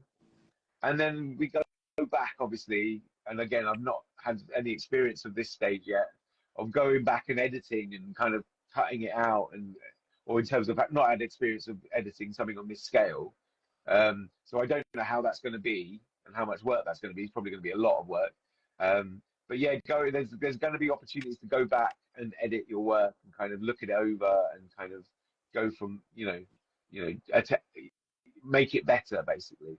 So yeah, looking at the first draft as what it is, as being, just get the story out and just get it out on page. And then we'll go back and we'll refine it and we'll edit it and we'll kind of make it as good as we can. So the first draft doesn't need to be good. And telling myself that really helped. I think doing, I'd done the thing where before I go to sleep, I'd think about it as a movie, and I kind of knew that the story was kind of taking shape in my head, and I was happy with that. I was happy with how the kind of structure of the story was taking shape, and I just needed to get that on paper, basically. And the bit getting it on paper from my head is where the struggle is. But just do it, and it can be crap. Allow it to be crap, basically. Yeah, I guess that is a good sentiment for. I think I'm always trying to make it like on first pass is the product, and maybe that goes back to like the way that I like to make art is a lot of just winging it and have it hope that it comes out and that it will, or having faith that somehow my skill will show through in the finished product, and sometimes that doesn't. Yeah. Sometimes a piece can go awry, and I'm not willing to give that same leeway to a written manuscript that I would a illustration of sorts. Sure. Well, again, it goes back to the, I mean, like I said, I'm a very big kind of believer of learning from mistakes, and I have to make all those mistakes to kind of, finally be happy with something, basically. And I guess that kind of goes back to what we were talking about, sketchbooks, and it's just amazing. There's so many different ways of creating art, and doing what we do, that it's always fascinating to see other people's techniques and approaches, basically. Oh, Mark, I love that. That is such a beautiful Thank you. We're getting there. Yeah, it still needs some stuff. Cool. This needs to have something in it. That needs to have something in it. But it's a supposedly it's the Year of the Dragon, and it's wooden something or other. Like wood is somehow part of it. I'm not sure. Oh, really? Okay. That's what my wife told me. So I made them a little start them early on craftsmanship situation, and so that's the my little dragon here is learning from his his father. Let's put it that way. Beautiful, absolutely beautiful. Trying to get there. I need to put some little shadows underneath that whisker there. Same thing here. Some of this is like, again, this was my original sketch. No idea that it would come out the way that it did. Like proportions are different and shapes are different and whatnot. But oh wow, that's okay. the fun for me. The general idea was father and son making, and originally there was going to be stuff in the background. I don't know if I'll do that or not. Maybe I'll put some little white like tools and stuff back there. I'll draw them in eventually. We're closing in on the time frame here. We've you've lasted. Wow. I know it's been 4 hours. This is like what, 11 o'clock almost for you? Yeah, that's incredible. Where's that time gone? That's insane. It's gone into all the little doodles that you've drawn for us. No. It's gone into all the wonderful conversation that we've had. I truly do appreciate you taking time today to spend drawing and chatting, and I feel very, very humbled every time that I get names like David Litchfield to show up on this Gab and Doodle with me and sort of participate in this experiment that started out as just a chance to talk to a few folks and has turned into a resource for quite a few folks. And so I cannot thank you enough for taking this time. It's been a pleasure. It's been an absolute pleasure. I'm just mesmerized by the way you make art. It's just incredible to see that. It's chaos. It's chaos. I go back after this and I watch everybody's artwork. I don't know about you, but like I can look up and see what you're making periodically, but I don't see the evolution that happens. Right. And so like after this is all done, I go back and I take a look at what the guests have drawn on here for my own purposes. But I have to wait until after the fact. So I will probably, I will post this after it's all done. For those that are wondering, this gets posted on my site, and I'll give you ownership over it if you want to be able to post on your site, or on your feed rather. But it really is meant to be just sort of this like fun resource, and hopefully people enjoy it and can turn it into some inspiration for their own work down the line. So let me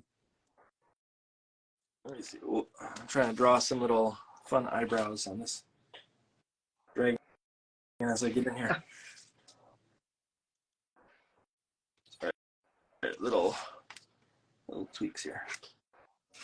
And then I just want to make sure they feel dragon enough. I thought about I think it looks little wings or like a little tail sticking up in the back, but I think I'm going to concentrate on the other little details that need to be in here instead. Sure. Well, we have approximately 16 minutes left. Okay, cool. So let's what shall I draw next? What? I'll think of something else to draw. What shall I draw next? How about? I'm trying to think what would like. I always find it really interesting to like challenge. Someone says questions. That Lion Rabbit. Did I miss a bunch of questions up earlier? So we have a yeah. I'm going back to see if there is. I don't see a ton of questions, at least where I'm looking. But yes, people can ask questions of any sort. So, okay, what would be a challenge for you to draw? What's your least favorite thing to draw? My least favorite thing to draw. Ooh, wow. There's something. There's something you're afraid of. Wow. What is my least favorite thing to draw? That is a very good question. So I guess. I don't know. How about? I'm trying to think about your work and think if there's something that. Okay, I'm gonna give you a challenge. I want you to draw a centaur riding a bicycle. Oh, well, bicycles are tricky. Let's give that a go. Okay, a centaur riding a bicycle. And the reason why I say a centaur is a horse riding a bicycle is known as a challenging thing to draw, and then you add in centaur, and I feel like it gets much harder. And so, okay, riding a bicycle. Wow, that is incredible. Okay, so what shall I do? Shall I paint this? No, let's just draw it. Okay, are we in line? And I've got 16 minutes. Yeah, you're good. Well, less than 16. You are lined up, ready to go. Woo. Okay. Centaur. I've given my centaur a very big nose.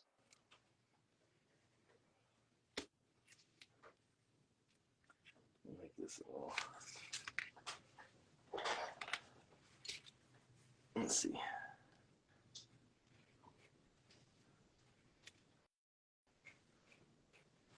I'm gonna go and I'm just adding details now to make this feel more like a shop of sorts.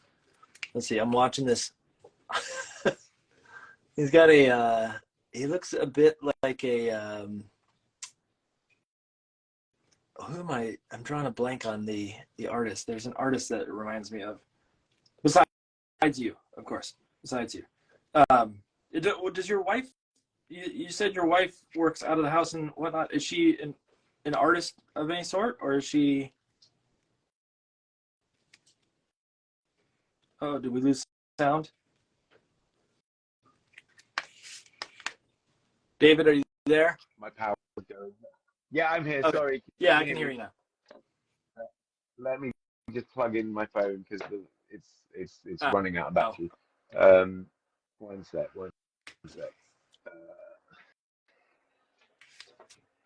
So my wife is a wig maker, to answer your question. What?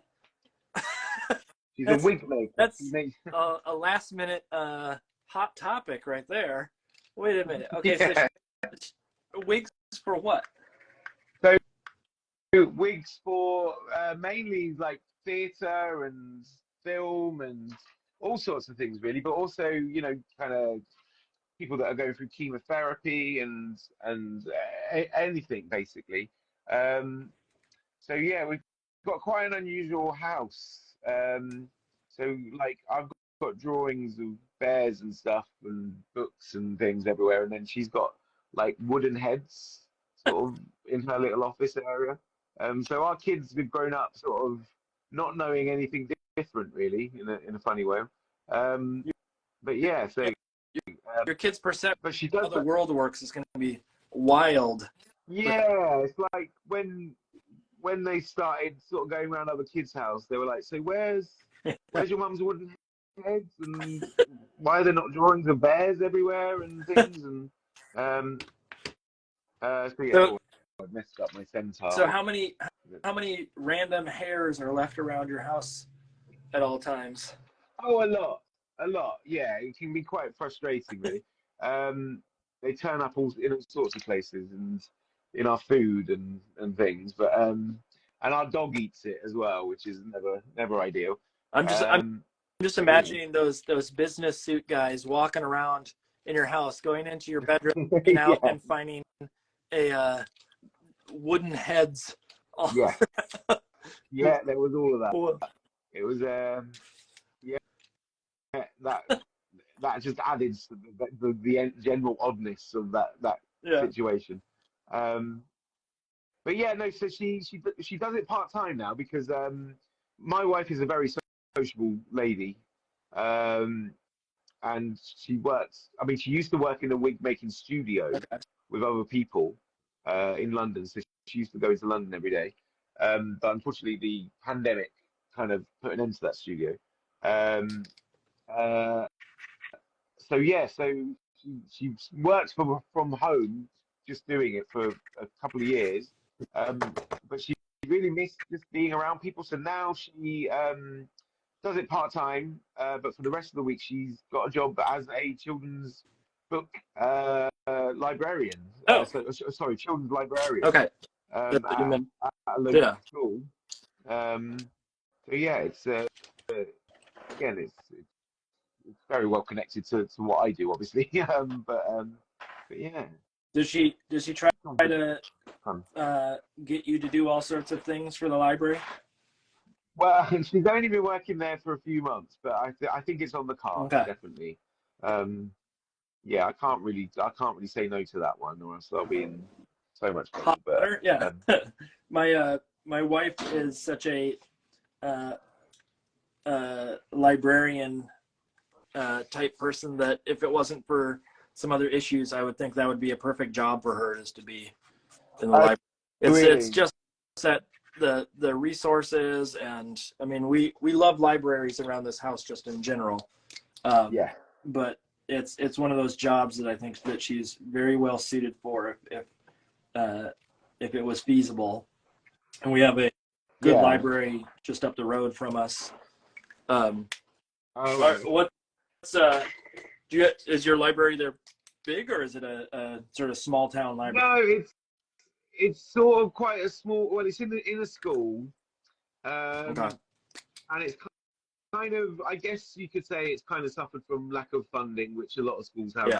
at the moment with the current government, which I won't get into because I don't want to get political. But it's a bit of a mess, basically. So it is going to be a bit of a bit of a challenge, kind of doing it up and kind of making it as good as it can be. But she's up for it, and I think we're all going to kind of muck in and kind of help out where we can. And we've got a great little community around where I live, and everyone's very keen to sort of see the best kind of come out of Yeah. this school and the library.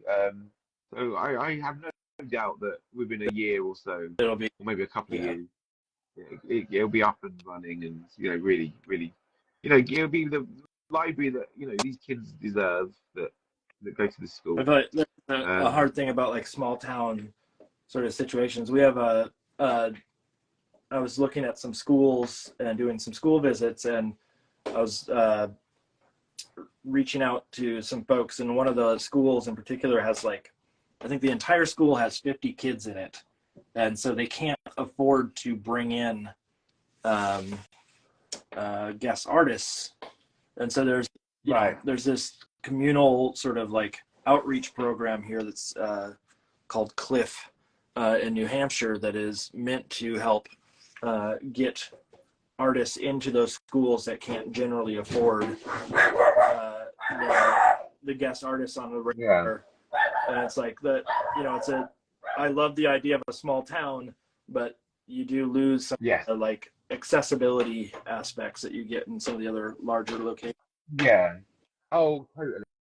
I mean, that's been another eye opener about doing this job, is just seeing the differences, the disparity of certain schools. You can really sort of tell that I mean, in this country, definitely there's I mean, it's very unfair. Yeah. Some schools get huge amounts of money to get, really have amazing libraries, really kind of huge interactive kind of libraries, and then other schools just don't, and it is all to do with the areas that they're in, and again, not to get too political, but it's a bad situation basically. But hopefully that'll change very soon.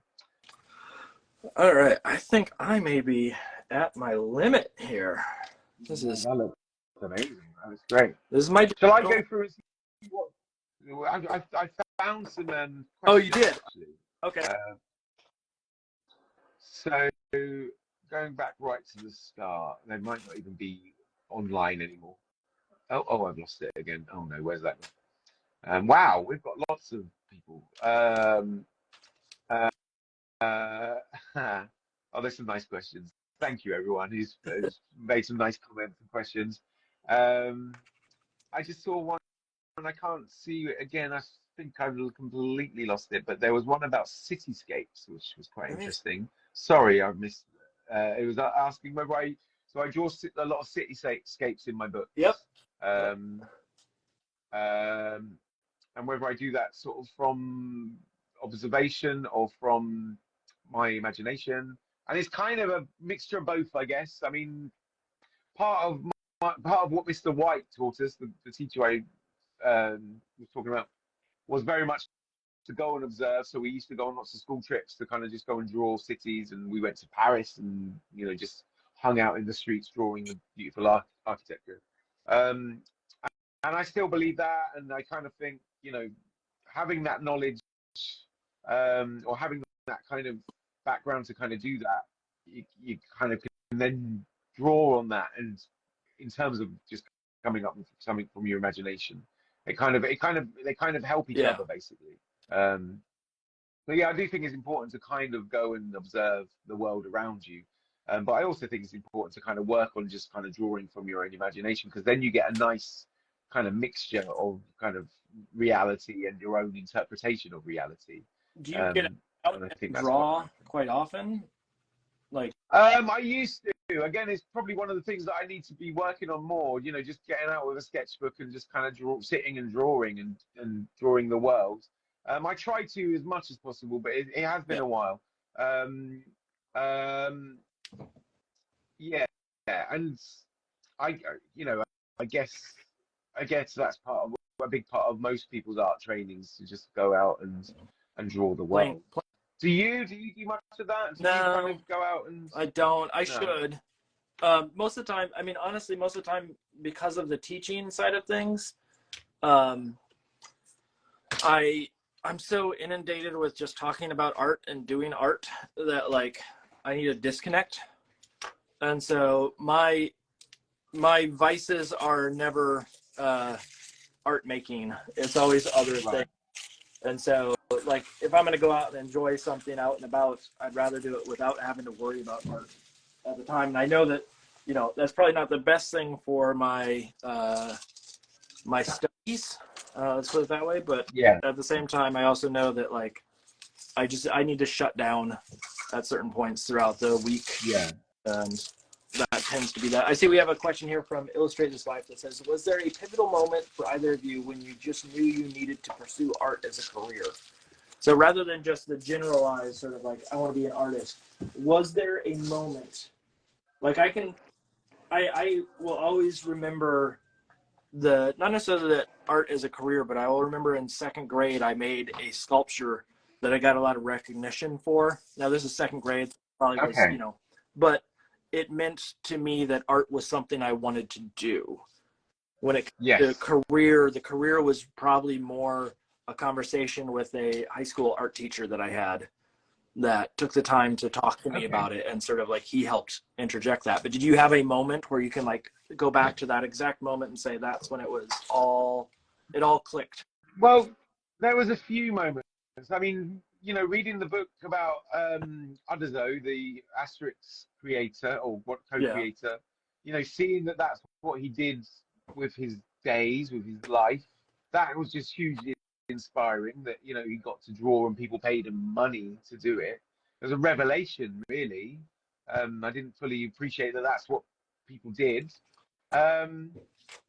I also just think kind of, once you sort of enter the world of work and the sort of tedium of it, I guess, or some, I've done a few jobs, when I was at university and after university, where I kind of had to work and thinking, okay, I'm spending a lot of time.